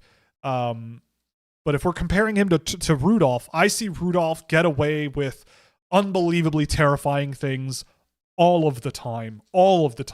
And I go, better opponents are going to pick this guy apart, I feel. And I don't know. If you don't let him into the offensive zone, what is he bringing you? I don't know. And that scares me, man. I mean, I find with him, it's like I talked to a WHL scout about this months ago, and we were talking about Rudolph, and I was going like, Rudolph went first in the draft class, but other guys I think have passed him. And he goes, well, Rudolph, he could be good if he reprograms how he plays the game. And if you're asking that question about a guy who's like a top 10 pick, I don't think that that's a player worth drafting in the top 10, because very, very few players voluntarily reprogram the way that they play the game. And it ends up better, right? Like the guys where I feel like they reprogram how they play, it always ends up worse. I'm thinking Rasmus Ristolainen. I'm thinking Cody Ceci, I'm thinking Morgan Riley, right? Like guys who, when they were young, Tyler Myers, when they were young, you go, I could see why this player was drafted relatively high. They have skill. They're relatively big. They are active players. They could skate okay. They are more skill forwards, maybe offensive forward, than a lot of other guys might think. And then they get turned into something they're not. They get played with guys that don't play off of them very well. Next thing you know, they're just out there eating minutes and just trying to tread water, and their analytics are awful, right? But I don't see that similar story for a guy like Rudolph.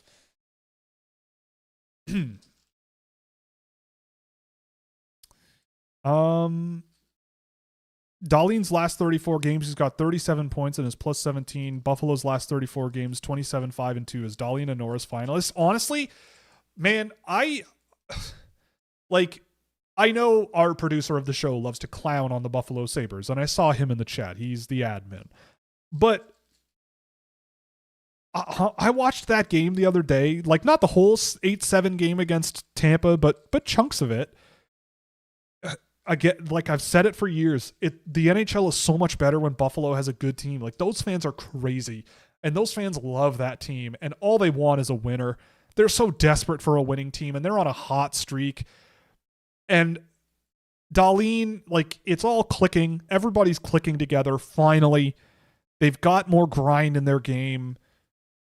They've got some stable goaltending, I guess you could say.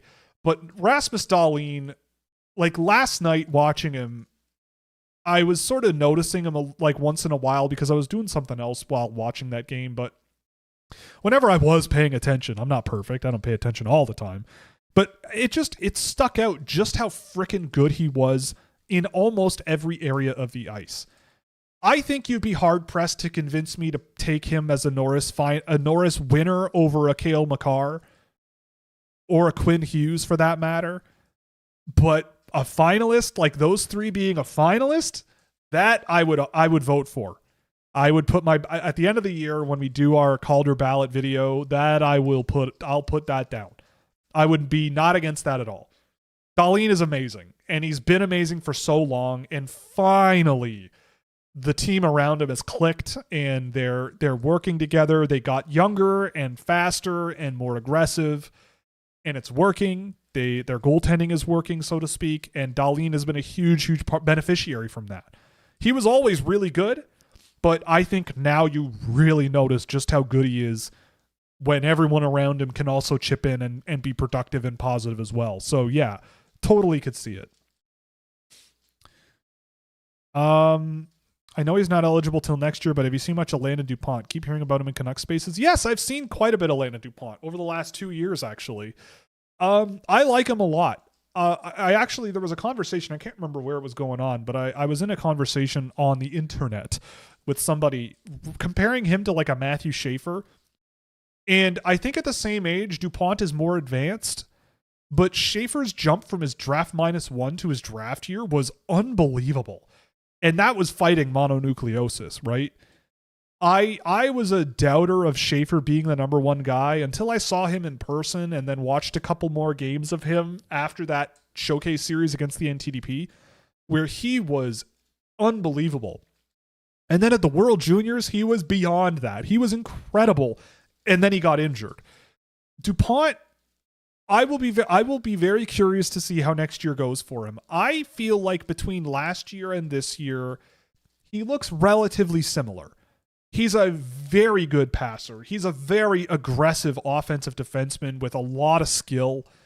I will be very curious because when I've seen him internationally as well this year, away from the absolute wagon that is the Everett Silvertips, he's been very good.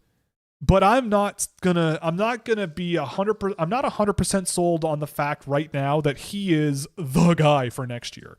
I think there are a few players next year who could be really, really high-end NHLers.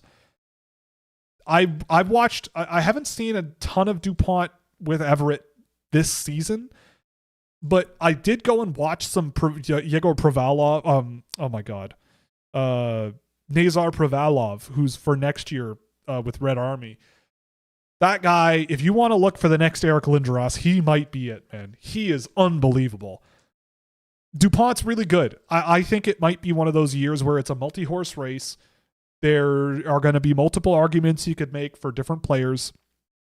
But, I mean, there's always the room for him to have a really good summer and take a huge jump next year. I could see it. All the ingredients are there. We'll just have to see. But I love Landon Dupont. He'll start the year very high on my list. I don't usually think about that much until the summer when I start doing my sort of D-1 watching video of guys and going, all right, probably want to prioritize these guys and look at this guy and look at this guy and go from there.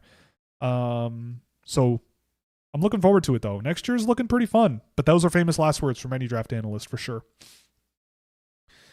Tommy Blale thoughts. We went over him, Mark. Come on, you got to tune in earlier, man. We like Mark. Mark is a well-regarded subscriber at Scouching.ca. We did cover Tommy Blale quite a bit earlier in the show, but he's a good player, really skilled, really fun to watch. I have concerns about his defensive game, but second round pick. Maybe you could convince me to take him in the late first in this year's class. Sure. Wouldn't be too against it. I mean, now I'm thinking about it and like other defensemen in the CHL that I've seen this year and going, how many times have these guys really excited me? And I'm not sure I'm there yet with Blale, but maybe Blale's a guy who might go higher on my list now that I'm thinking and looking at some of the names that are here. But we'll see.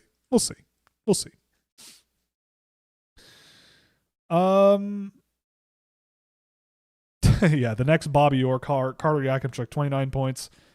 But do you remember when he walked Mitch Marner in 3-on-3 in preseason that one time and all the victory laps that the Sens fans took on everybody and all that fun stuff? That was a good time. But yeah, 29 points. I mean, he's an AHL rookie. Like, let's not be too crazy. But I mean, Yakimchuk being a -33 in 45 games with only 9 goals does not really surprise me. With all the hate Lawrence is getting, could you see him dropping past 15? Anything is possible, my friend. You know this better than anybody. You got Victor Eklund at 13 last year? Yeah. It's possible. Especially if he doesn't score much from here on out. By the way, go watch the Dean Latorno video if you want to see some fun Tynan Lawrence. I had to stop myself and go over Tynan Lawrence a couple of times in that game, just because I have to defend him. The slander that boy is facing and some of the plays he was making in that game. Yeehaw, let's go. Is Daniil Sisoyev a pick? Oh my goodness, that is a name. I'll need to look him up to refresh my memory on who that is, but I know the name. Magnitogorsk. Right, this guy. I don't know the answer to that question, so I will look him up. I'll put him on the list because I do this for all of my pals, all of my friends who are part of this project, this job, this whatever the hell you want to call it, and But I love when people suggest players. They don't always end up on the list, but once in a while, it's like I didn't know this guy existed, but holy smokes. Thank you very much to that person who did my job for me. Cool. Daxon has 27 goals, second on the Raiders. Cool, good for him. Great, cool. Carter Yakimchuk had 30 goals. Cool. Is Nordmark trickier to scout? Yes. Yes, Marcus Nordmark is wild. It is here, I'll do this. Let's do this. Let me pull this up. Let me pull his data up. I want to show you because granted, I have not seen him in a little while, but here. So this is Marcus Nordmark's results here, right? And the keen-eyed among you might notice a thing, which is in terms of like involving himself in transition. Where did I put that? Yeah, here. He is pretty involved. Okay, that's maybe not the best indicator. But he does not do much in his own end, and they spend a lot of time in their own end. But his offensive metrics are ridiculous. Like this offensive threat over 30, this is also including, I believe, 2 SHL games, is ridiculously high. He's responsible for 48% of his team's shots, whether he's taking them or setting them up. He shoots the puck a ton and doesn't waste his opportunities. Once the puck is in the offensive zone, he is great. But his transition game is really mixed, especially defensively. He is very leaky defensively. The conditional formatting on this should be backwards, but I haven't updated yet because I am imperfect and a bit lazy sometimes. He's very reliant on receiving pucks in the neutral zone and across the blue line, which to me is like just an indicator that he is an offensive leaning player. And these are text filters that essentially like take all the raw data and boil it down to numbers. I really, really don't like when I see people post, well, this guy's split through 20 games. He had a point a game. And in the last 50 minutes, oh, I'm muted? Why am I muted? Am I muted now? What the hell is going on? Oh, weird. What happened? Oh, okay. So my mic cable came out. Oopsie doodle. Okay. Well, let me know. Let me know. My chat hadn't updated. I scrolled down and it updated. I apologize. What was someone in chat tell me the last thing that you heard, but muted while talking about Nordmark. Okay. Wow. That was a long time ago. But thank you to my producer for actually texting me. That's very, very nice. What were we saying? I mean, I guess with Nordmark, the answer to your question is yes. He's a player that I think is very, very high end upside, very, very difficult to project. But it's a very interesting year. There's a lot of guys that could make their way past Nordmark, but there's a lot of guys that I think Nordmark could make their way in front of, depending on what you like. My apologies. Yes, indeed. A senior moment for sure. Yes, my senior moment. I mostly watch the Blues. Wouldn't comp him to any of our D. Is he not comparable to Bouchard? If we're talking Rudolph, I would say no. Yeah, my mistake. Where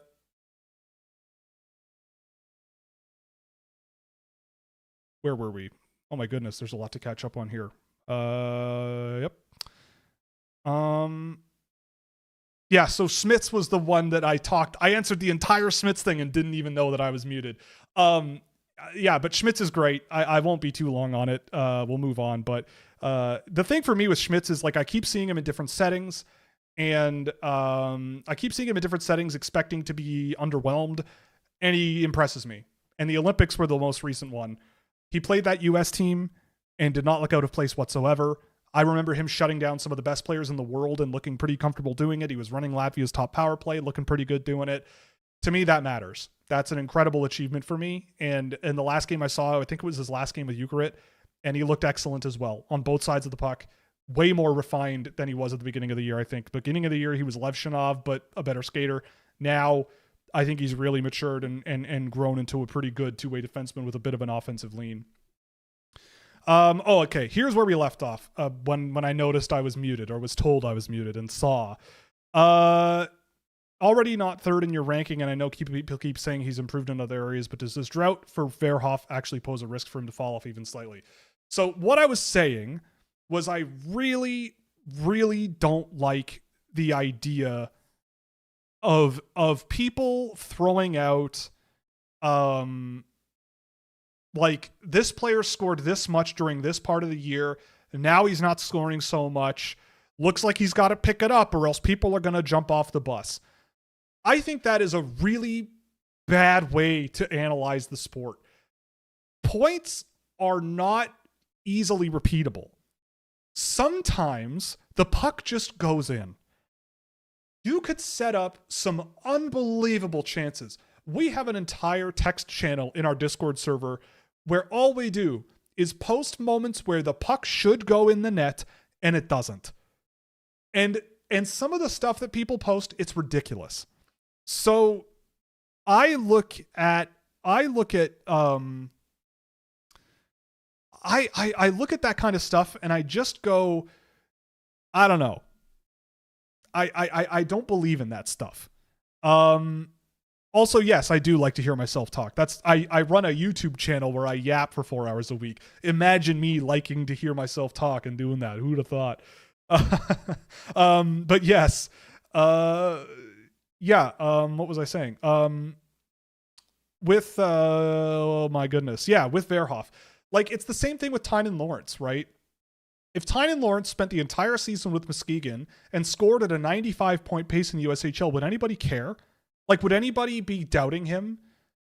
Would people be looking at him? People would probably be like, this guy might threaten Ivar Stenberg. He might be threatening Gavin McKenna. He might be doing and he's a center. Look at all the good work he's done. But because he goes to college, he is young in college on a team that I don't think is very good, and he doesn't score points, all of a sudden, people are like, well, I guess he forgot how to play hockey. Oh, I guess it's over for him. Oh, no. But if he didn't make that decision, do we even notice? Does it even matter?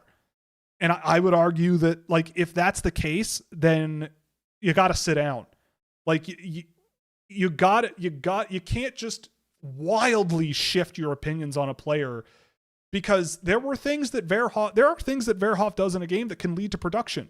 Of course, shooting the puck is very tough to repeat as a skill for scoring for defensemen. You're shooting from the blue line more often than not, and goalies are good. Sometimes goalies save the puck, sometimes they don't. But if you're shooting it from the blue line, it's noisy. You know, sometimes guys get a stick on the puck in the lane and it just goes in. Sometimes they get a stick on the puck in the lane and it does not. Sometimes it just happens. For me, it's why I track all the data. I don't track if the keen-eyed among you, when I showed the Nordmark thing, may have noticed there's no goals on there. There's no assists on there. It doesn't matter to me if a kid scores or does not score in a game. It's a huge reason why I have Mathis Preston so high. I do not care. It's nice, but I look at what the player does and how the player plays and go, I'm not thinking about the last 10, 15, 20 games. I'm thinking about the next 1,000 that this guy's going to play. What is this player going to bring me in the next 1,000 games? Because the last 10, I don't know. I've played hockey before. I'm sure you guys have too. I'm sure some of you have played hockey. You might not score goals for 5 straight games and think you're the worst player in the world and then go out and score a hat trick the next game. I mean, me, no. You know, I've never scored a hat trick at a competitive game in my life. But, you know, it's not that I haven't tried. I don't know. It's to me, boiling things down to that just for Twitter engagement or social media engagement, to me, it's cheap points, literally. And it just boils things down to, like, you know, what's the point of this outside of just getting people to get spooked about a 17-year-old kid, you know? The era of 17-year-olds playing in the NCAA is a very recent phenomenon. We don't have like a track record of guys that are like not late birthdays in the NCAA. It's a pretty recent thing. And now there's a lot of people doing it. And I think it's a good thing. But you have to keep in mind, it's a big jump up. So it's going to be noisy. It's going to be bumpy. It might be inconsistent. It might be this. It might be that. I personally don't have a problem with it. Because unless the way that he plays is fundamentally shifted, which you can't just tell from points, then I would be concerned. But by and large, that doesn't happen. Guys don't just like all of a sudden forget how to play hockey, right? Like that's not what's happening. Sometimes the puck just doesn't go in the net, you know? Sometimes all it does is go in the net. Bryce Pickford's shooting like 25% this year, right? Sometimes the puck just goes in, you know? Sometimes you catch the goalie on a bad day. Sometimes you catch him on an amazing day. So I don't know.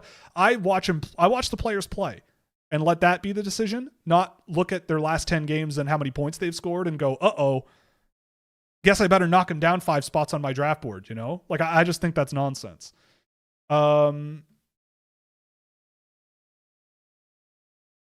I mean, sure, Rudolph needs development. Everybody needs development. I just think he is whenever someone says this top 10 draft pick needs to be completely reprogrammed into how they approach the game, that's when I'm going like, okay, if you're going to give him that kind of charity, you better give that charity to a lot of other hockey players that are out there in the world, because a lot of guys get a lot less rope than that. And they're often very skilled players, right? Look at Mathis Preston. A lot of people have just thrown that guy out.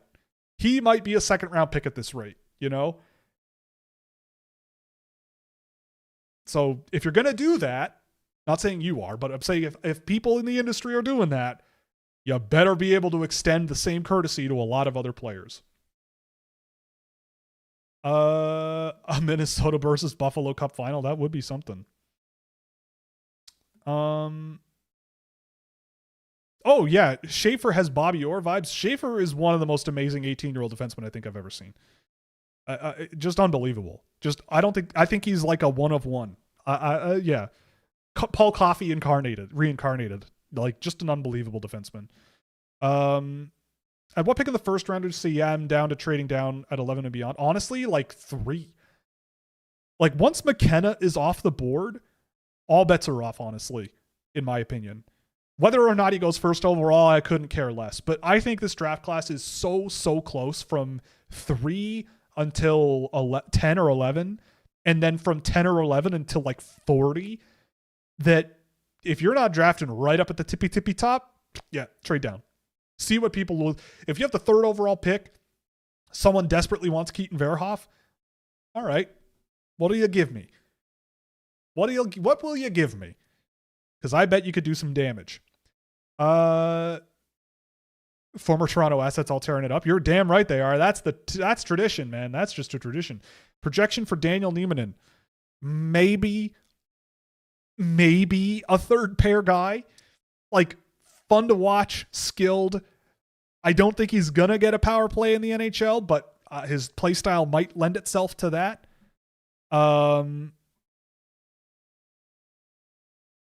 Trading down after 3, that's crazy and could easily backfire. Okay, who would you take at 3? You tell me.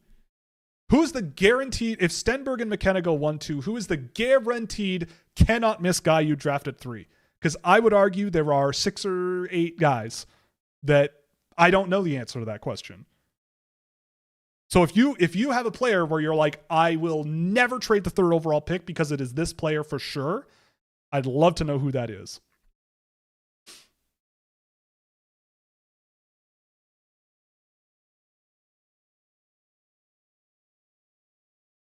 Ethan Wittenbach thoughts. Dude has been unreal in for Daniel Niemanen, I think is a long shot to make it, but I do like him a lot.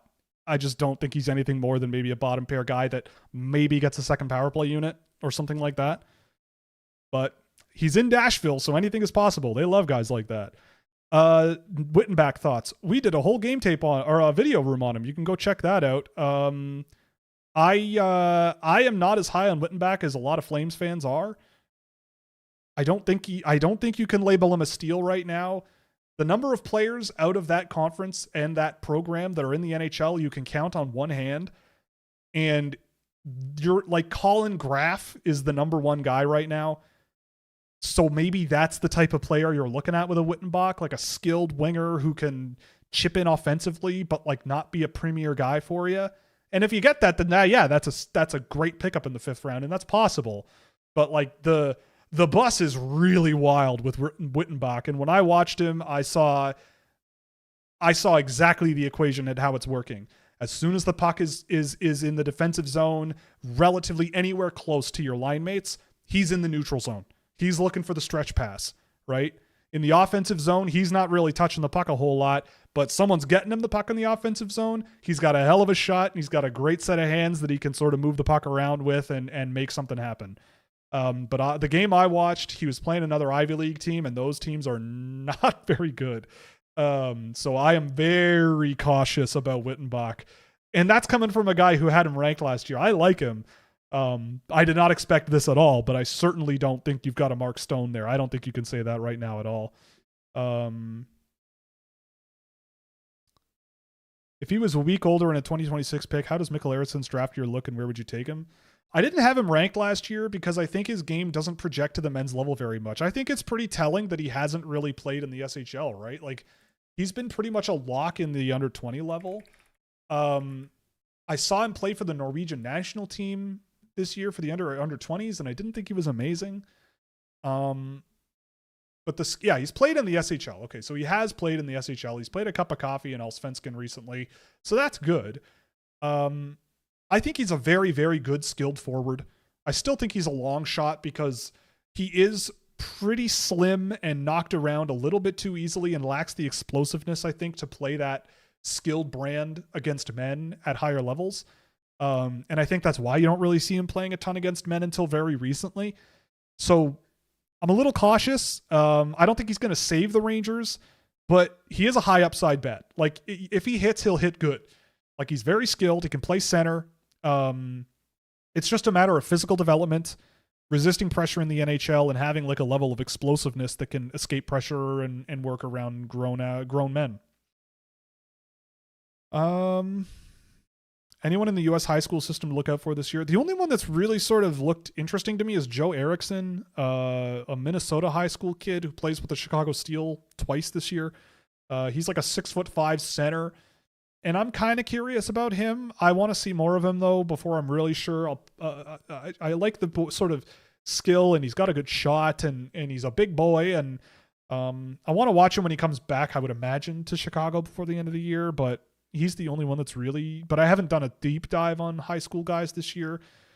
Usually the high school guys I look at, or it's like when they go to the USHL at the end of the year, and I sort of cram them all in last minute, I guess.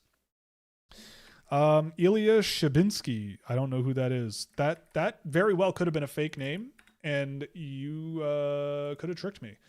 A Ukrainian kid, a re-entry Ukrainian. No idea who this is, but his tab will be left open for me to peruse later. Yeah, muted. I'm so muted. Oh my goodness, I can't believe I was muted. Yeah, I got censored. Yeah, the U.S. government got me. I'm talking too much. Yeah,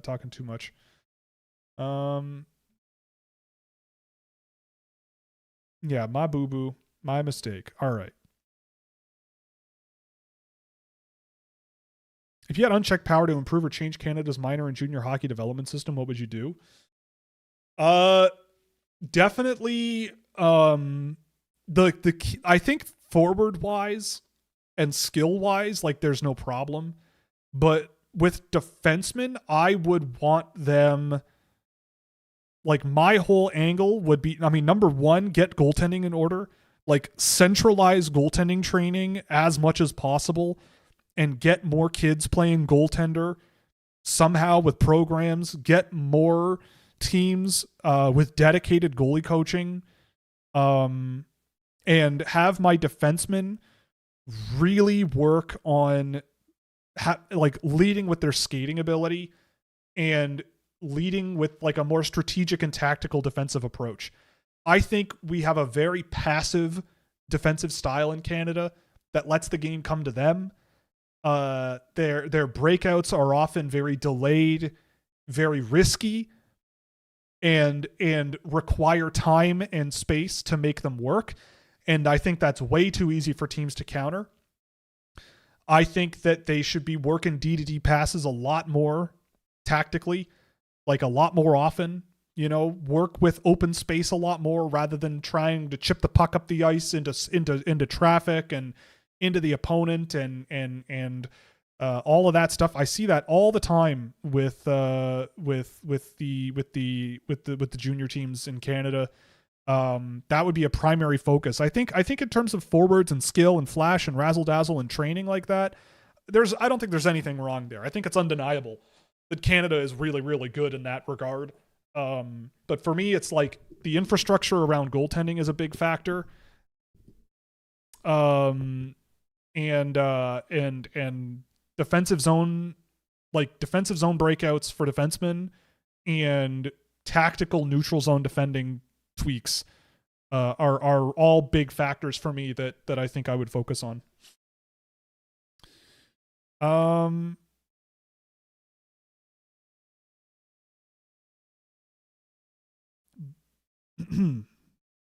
Yeah, Boldy scored twice on his first 72 shots in Boston College, and he notoriously sucks.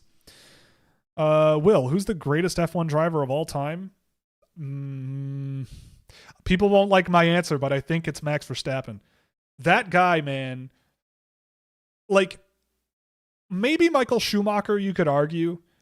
Schumacher was a very not saying Verstappen isn't, but Schumacher was like competitive to the point of like a fault where it's like he would run guys in order to win.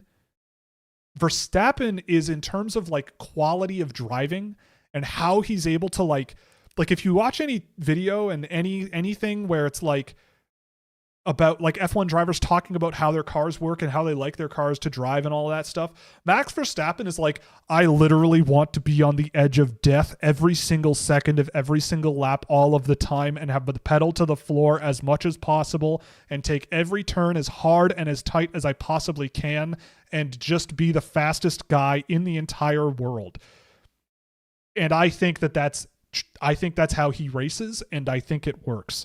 Rosberg, yeah, you can't forget about Nico Rosberg, but watching how Max Verstappen drives, how that car gets tuned for him every year, you can say what you want about him, whatever, but he is like handcrafted by God to be what he is and to live his life on the edge and be unbelievably good at it. And I get the feeling that's a lot of the reasons why the number 2 drivers in Red Bull haven't worked over the years, because it's just like working off of that. It must be so hard. It must be really, really hard. And I mean, the guy that's there now, oh wait, no, it's not. Lindbergh's the new guy in Racing Bulls, and he did really well. I can't remember the other Red Bull driver now. It's not Lawson. It's not Lindbergh. Wow. Anyway, someone in the chat will tell me. But in any case, he's amazing. He's an amazing driver. I can't fault him for much. Pull up the pickup hockey games in Alexandria, Virginia, or DC if you get the chance. I'd love to. I love DC. I went there in 2017 with my partner and for a week, and I loved it. We went there because it was cheap. I had so much fun. It was great. I went to a protest. I was there when the president of the United States, I might get demonetized if I say his name these days, he was doing that press conference with the guy who is the president of the other country that we're not huge fans of these days, the biggest country in the world, when they were in Helsinki, and they did that press conference where he was like, I trust this guy more than the CIA. We saw that, and there was protests at the White House the next day, and we went to one, and it was a lot of fun. I felt very like, yeah, even though I'm a Canadian and I was there as a tourist, I was a tourist protester. It was a lot of fun. But no, DC was great. So if I'm ever in DC again and I've got my equipment, I'll definitely pull up. Yeah, direct current, exactly. I love direct current. Without direct current, where would we be? Where would we be? Who would have thought? Who'd think? Who could have thought?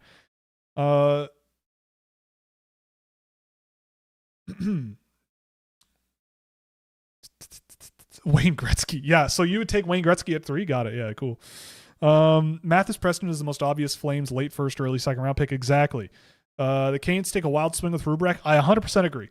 They will take Ryan Rubrek in the 3rd round and call it a day. I can see it now. I agree with you 100%. Canes love those. It's if you have a 1% chance of being a really good player, they're taking you. If they think you've got a slim but better chance than others, they're taking you. And Rubrek, it's like, if you've just had a bad year, why not? Go for it. The points come from somewhere. Is Will Bill now? Well, no. I mean, I there are those in my life who call me that. They do exist, and they're growing in number. The more of these I get, these little guys, the more the word Bill comes out. Now that I am an uncle, and many friends of ours have pets that we love dearly, Uncle Bill comes off a lot better. It just rolls right off the tongue. So that kind of works. It works for me, at least. All jokes aside, Verhoff, Gustafsson, Smits, all too risky pass. But that's what I'm saying. Like, I asked for a guy. If you don't have a guy, and you think, like, I don't think Gustafsson is gonna be gone by 5 or 6. So why would you draft him at 3? You can trade down and get Gustafsson. You can maybe trade down and get Smits, but probably not. Like, if you want Smits at 3, sure. But if someone's calling me and is like, I'll give you 3 first-round picks, I'll give you 3 first-round picks that are relatively good this year for that pick, I'd go, well, if I come away with, say, I don't know, Preston Lawrence Villeneuve in the 1st round, like, I guess I would do that, like, all at once, or trade down again and get Preston in the 2nd round, right? Like, I don't know. But like, to me, if you get to a point in the draft where you go, I have a list that is significantly longer than 1, then you could consider trading down, especially if guys on that list could be had later, right? If there isn't like I want this guy 100%, to me, then trading down is always on the table. Why not?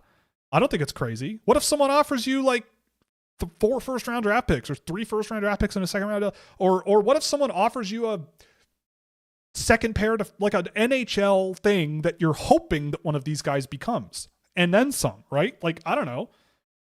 3rd overall is a huge thing you can bargain with. I don't know. I would be open to whatever. I ain't calling anything crazy at that point. Like, the Montreal Canadiens got Noah Dobson. I mean, that was out of 2 mid-round picks, but I mean, they paid a little bit more than that. It was Heinemann as well, right? But that's Dobson's a really good pickup.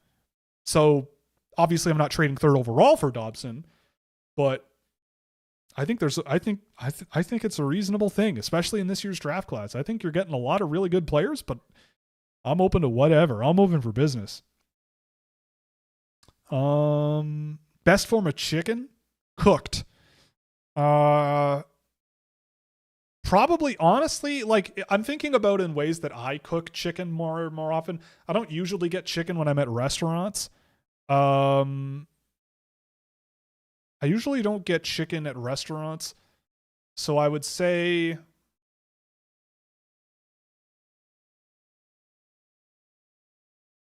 fajita version, probably fajita version, at least in terms of how I make them at home. Fajita version chicken is pretty darn good, you know? So chicken strips and, you know, fried and a little spicy. That's the way to go. I need Huberto career thoughts. I mean, he's had a very interesting career, very productive, lots and lots and lots of production. Obviously, like, yeah, you don't want to see anybody's injuries cause them to lose their career, and you know, it sucks, right? Like, there's no other way to put it. It's not great. But I mean, the guy always was just a really skilled playmaker, always fun to watch, like an impressive sort of offensive player. Yeah, I don't know. Worst form of chicken? Raw chicken, like, I don't know. It's hard to like screw up chicken. That's kind of why it's so good. Like it's hard to screw it up. My least favorite kind of chicken is like chicken Kiev or chicken supreme, like stuffed chicken. That no, I don't need that in my life. So maybe that stuffed. Uncle Buck. Yeah, exactly. Like Uncle Buck. Uncle Buck rolls off the tongue significantly better than Uncle Buckingham, you know? I know which one I would rather have if my name was Buckingham, which was my grandfather's middle name, by the way. Over under on Will getting fired from a GM after one draft. I don't care. If they fire me after one draft, that's their problem. I don't know. Look, I don't know. Look, I've been doing this long enough and seen enough mistakes made by other teams to know that this whole industry makes no sense. Some people get a ton of rope to make as many mistakes as you could possibly imagine, and they have jobs forever. Some people, they are pretty good at their job and they make a mistake and they're gone and never work again, right? It doesn't, if a team wants to hire me and then they see my ideas for what, like, again, you've never answered my question. I said, if you said it was crazy to trade down from third. Why? Because you named 3 players that could be, I think that automatically invalidates your point. And I am listening to what's out there. 5 second round picks. Yeah. I'm not that dumb, all right? I'm not the smartest guy in the world, but I'm not that dumb. We're not talking that, but no. In this year's draft class, though, man, if you could do some damage if you just are patient and amass volume. But that's the story every year. Every year that's the case. Every single year. What is your favorite bad take or player comp so far this year? Ooh, I don't know. I haven't really seen a whole lot. I try not to, like, when I look at other people's rankings and stuff, I generally just look at the numbers. I don't usually read the reports, so I don't know. I'm trying to think of any that I really remember. Yeah, if I want second round picks, I just trade my third line center every year and get 2. You know? Like, there are a lot easier ways to get second round draft picks than getting third overall and trading it for a whole bunch of them.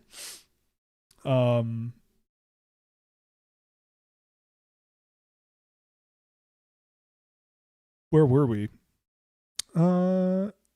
If you're at 1, are you trading to 2? Probably not. I mean, yeah, probably not. I mean, also, like, I feel like it would make kind of like, that's basically saying to another team, make the decision for me. Whereas for me, it's like, I'd be happy with either. And honestly, at the end of the day, it might come down to like a gut decision based on how my staff feels about him, whether it's Stenberg or McKenna, who is the guy that comes off better, who comes off as the more consummate professional, or the person that might come off as that in the future, if not right now, or what do the training staff think of them, or what their coaches say about them, or whatever, right? Like, it might just come down to the stuff that I don't have access to decide between the two. But if it was trading between like, obviously anything is on the table. If Edmonton had the second overall pick and was like, we'll give you Connor McDavid in the second overall pick for the first overall pick, I'm going, okay, that's not going to happen. I'm just illustrating a point that anything is possible if the price is right and the price is paid. Does Calgary have the best prospect pool after this draft? Well, I don't know who they've drafted, so how would I know? But you would think they've done a really good job the last few years, I think, of amassing a lot of really high-end players, really, really swinging for the fences on a lot of them, which I love.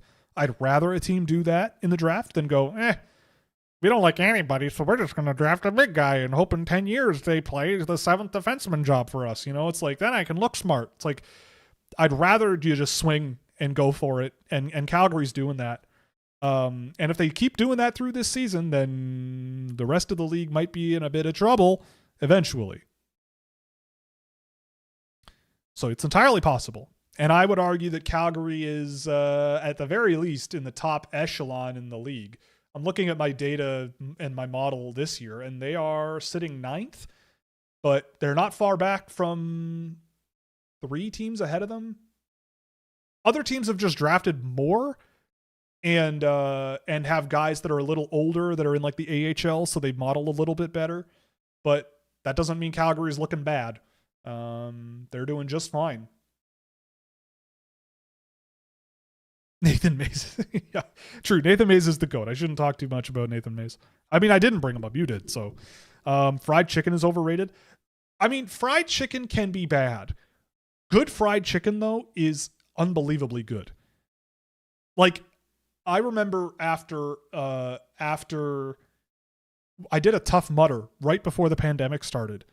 And afterwards, we went to Popeye's Chicken and got like a boatload of chicken, and their fried chicken is so good. If you're looking for fast food chicken, at least in Canada, Popeyes is amazing. But like bad fried chicken where it's like really greasy and like there's like a liquid layer between the meat and the breading, that's where you lose me. That I don't like. Is chicken parm overrated? Hey, that's a troll, but the answer is yes. The answer is yes. I do not like chicken parm. Shoot me. Take me out back and take care of me if you want, but it's overrated. Do you think Brad Lambert will become a good NHLer, or is it too late? I mean, I would be happy to give him a second chance if I was a team on waivers next year when he hits it, because I don't know. I mean, he's probably going to be with the Jets for a stretch, and so we'll see what happens. I don't think his NHL game, from what I've seen, is perfect. I think he still has some things that he needs to work out and work through. But I really like him. I still really like Brad Lambert. And I think, again, like I think the cardinal sin is playing him on the wing. I think the cardinal sin is having him play outside the middle of the ice. I know he's not big, but his game is so much more. His game is so much better suited to being a puck possession, open ice, speedy two-way guy. And every time I've seen him play that style in that position, I think he's looked excellent. And he's just not fit to be a winger, I don't think. And if that's what you think he is, then he's not going to work. I don't think. So I don't know if it's too late to go, oh, actually, we're going to play you at center. And over the last few years, all of that just goes out the window. But maybe. At the very least, I would take a pick. I would take a swing on him. If he's on waivers, I'm claiming him, you know, and I'm just going, look, man, we're going to put you at center and work. And we want you to work your butt off and pass the puck to other guys and just be yourself. We want you on open ice. That's your job. Back check, skate hard, move the puck, stay in open ice. There you go. I think he could be excellent, but we'll see. Brad Lambert will become a good... Yeah, AJ. I don't think he would be good with Carolina because there's no jobs. Who's he going to take out of the roster in Carolina realistically? I don't know. Thoughts on the Ducks trading a first for Carlson? John Carlson? I get it. I think John Carlson still has some juice. Look, the Ducks have drafted so much. You can afford, if you are a playoff team, the Ducks are a young, exciting playoff team. I was watching the game last night where they played St. Louis. Was that last night? 2 nights ago? And I'm just watching that team and I'm going, they are good, man. Like, the Ducks are cooking. And you may as well strike while the iron is hot. I think the Ducks have had a need for a more veteran offensive defenseman like Carlson, just for having him in the same area as guys like Zellweger and Minchukov and all of those guys. Like, I don't think he's a long-term solution, but if you want to go on a playoff run, Carlson makes a lot of sense. He's still got it. It's not a long commitment, and you've drafted so many guys. Like, it's kind of like looking at Montreal, and it's like they should be taking steps. They should be getting better. They should be thinking about trading first-round picks to get good players, right? And I think at the end of the day, that's fair. I think for the Ducks, trading a first-round pick that's not a lottery pick to go into the playoffs with John Carlson, I think makes a lot of sense. You know, is it a trade that I would have made, considering who's on the team and how young you are? Probably. I'd have to watch more John Carlson to be sure of that, but I would get it. I could see it being a thing. Yeah, you spanked the Ducks last night, but as a team, they're not bad. Like, that's my point. They are going to be a playoff team, and generally they look pretty good. Yes, the Blues beat them last night, but they played Ville Husso last night, right? Like, Dostal is pretty obviously better. And and I think the Ducks by and large are still a really good team. It's just, I mean, one game won't change that. They've won a lot more games than they've lost, that's for sure. Can you chat what you like about Mathis Preston and who he reminds you of in the NHL? Oh, look, anytime I talk about Mathis Preston, people look at me like I have lobsters crawling out of my ears. But I've seen so much of him over the last 2 seasons that I just don't care anymore. When I look at Mathis Preston, I see William Nylander. Electrifyingly skilled, high energy, high pace, two-way guy. I actually saw, I kind of may have overreacted to it a little bit, but I saw an interview that he did, which was the impetus for me to realize he's playing again, where he was being interviewed and it was on the Vancouver Giants Twitter page. And it was like I thought it was a really insightful little window into the type of person he is. He has a very good grasp on the type of player that he is. They were asking him, who do you model your game after? And he goes, there's not a single, you could tell he was thinking about it, honestly. And he was like, it kind of Jack Hughes at times, but I've watched so much hockey on my own time that there's kind of a bunch of guys that I draw a little bit from. And he named 3 players. And I'm like, yes, I see that too, man. And he's like, he was being asked about what's an underrated part of your game? And he goes, how competitive I am. People don't think I'm very competitive. No, I'm extraordinarily competitive, and I hate losing. I want to win. And I go, yes, I see that in your game as well, man. I see that too. Every time I see him play, he is an underrated off puck player. Yeah, go watch his game tape. And just the way he comes off, I don't know what it is, but he does not have hockey player personality. He has personality. And I think that has been a negative to a lot of people. I know for a fact it has been a negative to a lot of people, but I react very, very differently to that. I watched that and I went, and the game tape as well, but especially this, where he was relaxed, but very interestingly well-spoken, I think. Talking about how, who's an important player on Vancouver that you really have worked with since getting into town. And he was like, oh, Ryan Lynn. Ryan Lynn and I, we get along great. He's been so helpful for me, getting used to the situation and what the team is like, what everybody's like, and how to play with a guy like him and all that stuff. It's unfortunate that he's hurt, but through all of that, we talk all the time. And it was just refreshing to be a guy who actually has thoughts that are articulated in a way that seemed like a human being formed them. And I think that's valuable. And when I look at Mathis Preston, I go, the skill, I think he's an underrated off-puck player. I think he's an underrated playmaker. He needs to work on shot selection, but I'd argue it's getting better. I look at him and I see a William Nylander there. You can think I'm nuts. Maybe I'm too optimistic. We had Joel Henderson on the show. He compared him to Nino Niederreiter, one of the most underrated players, I would argue, of the last 10 years. I think that he has superstar potential, and the number of kids in this draft that I would argue have straight up superstar potential, not just good NHL player potential, is maybe 2. At most, it's counted on one hand. At most. And I think Preston's part of that group. What do you think?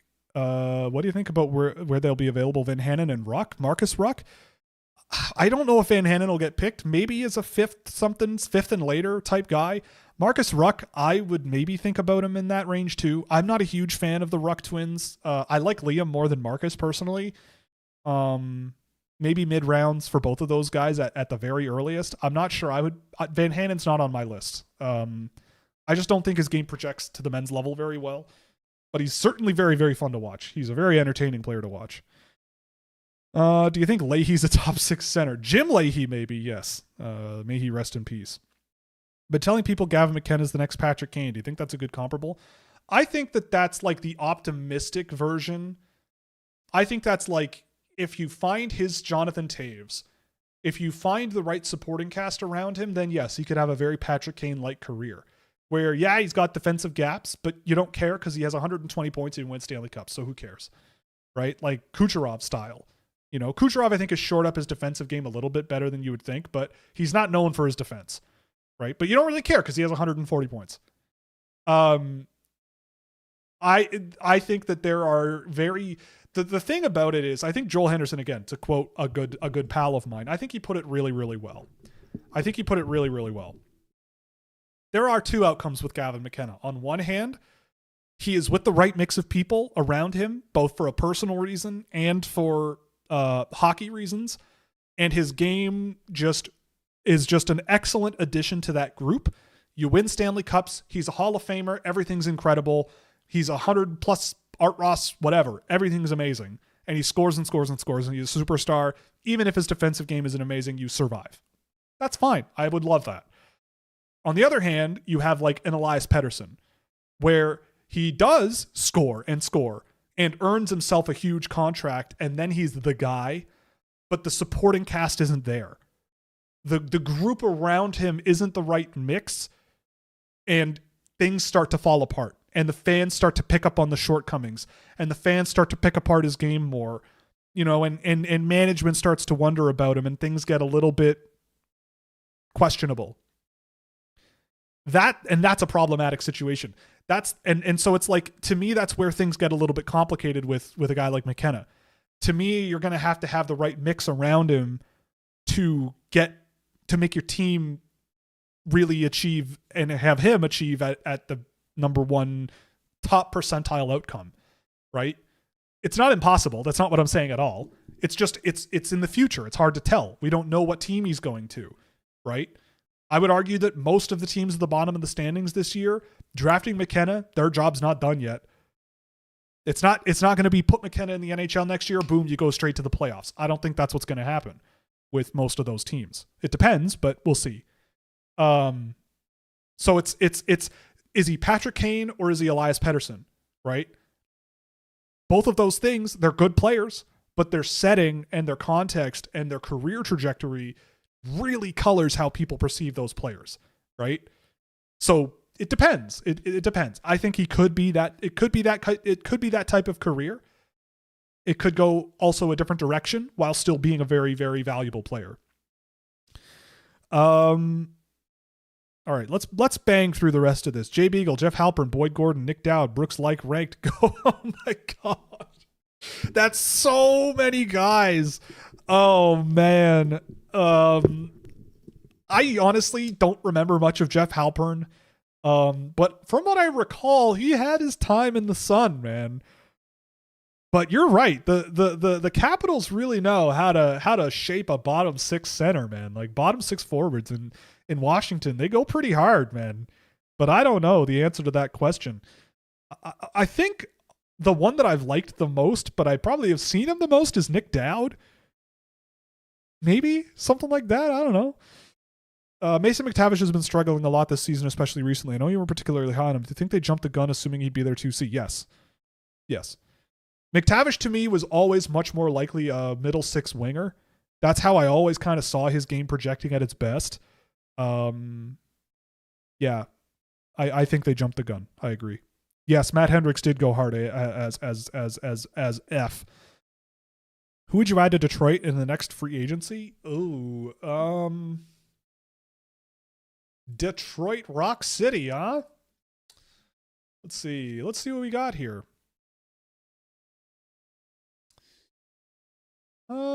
Detroit Rock City. Let's see. Well, Perron is gone. Kane is a UFA. I imagine they might keep him. Van Riemsdyk is a UFA. I imagine he's gone. Hamonic will be gone. You've got Justin Falk for next year.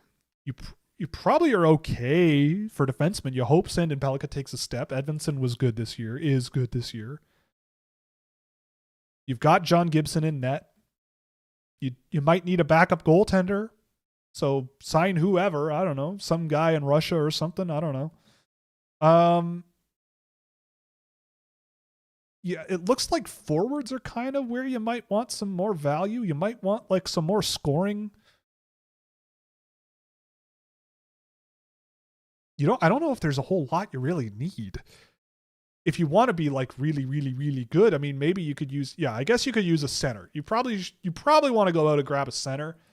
Go out and get Michael Carcone, baby. Yeah, you got Kosa on the way, but that's not a guarantee.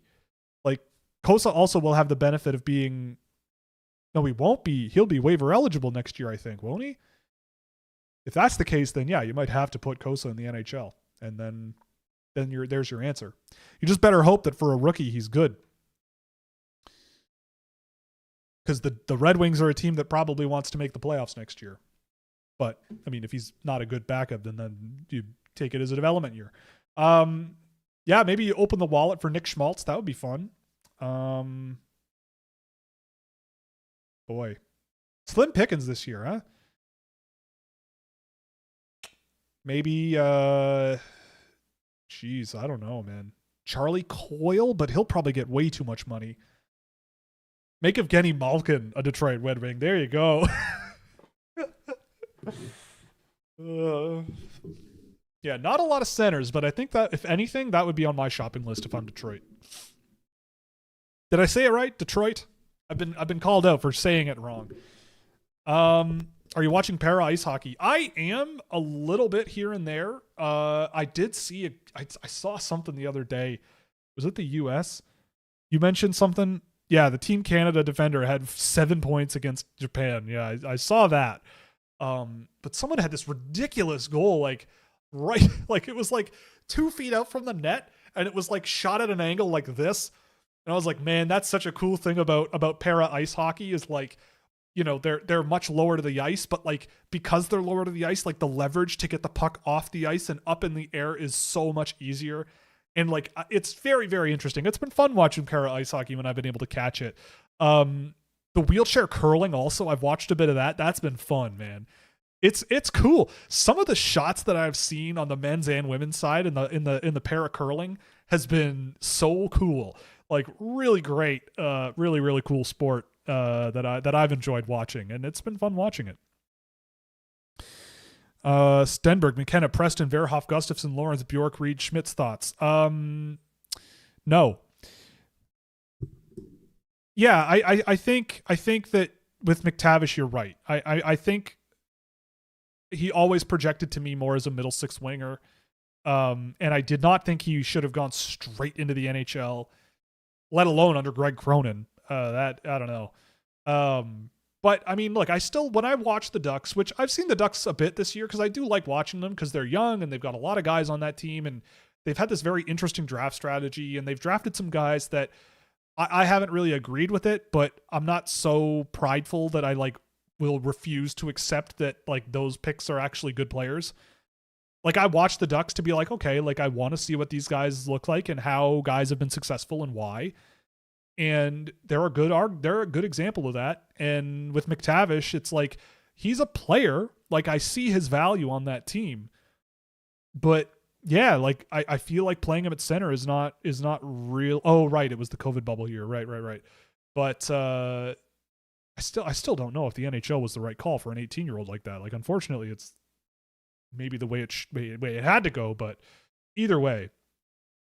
But with McTavish, yeah, for me, it was always like, you're optimistic drafting him that high. It's possible, but yeah, like it's not like it's Jover, you know. I think with him, you still see a guy there that can play in the NHL for sure. It's not that bad, but yeah, he just might be a little bit lost and might need a bit of a reorientation, especially because the Ducks have also added a lot of other sort of auxiliary offensive talent that might be able to offset him. Like I really did like that was it Gauthier, Seneca, McTavish line early in the year. That line I thought worked really well together. But McTavish was maybe the weak link in that trio, but I think he did a really good job and played an important role, and it did work. But maybe not the ideal solution long-term in Anaheim. Anyway, we've run way over time. Thanks for joining us. This was a lot of fun. We'll be back Thursday afternoon, 2 p.m. I'm not sure if producer AJ will be there. I don't think so. We'll see if we can orchestrate maybe someone coming on the show. Maybe we'll get Ray Romano, see what he's doing, get him involved, I could talk like this to him and call him Raymond, Raymond Romano. How dare you speak to our mother like that? But anyway, thanks for joining us. This was a lot of fun. Again, we've got a video room for subscribers coming tomorrow. Our Tyne and Lawrence game tape is dropping publicly tomorrow. I've got 2 more video rooms in front of me that I want to get done. We'll see if we can. We feel like, okay, so AJ won't be here Thursday.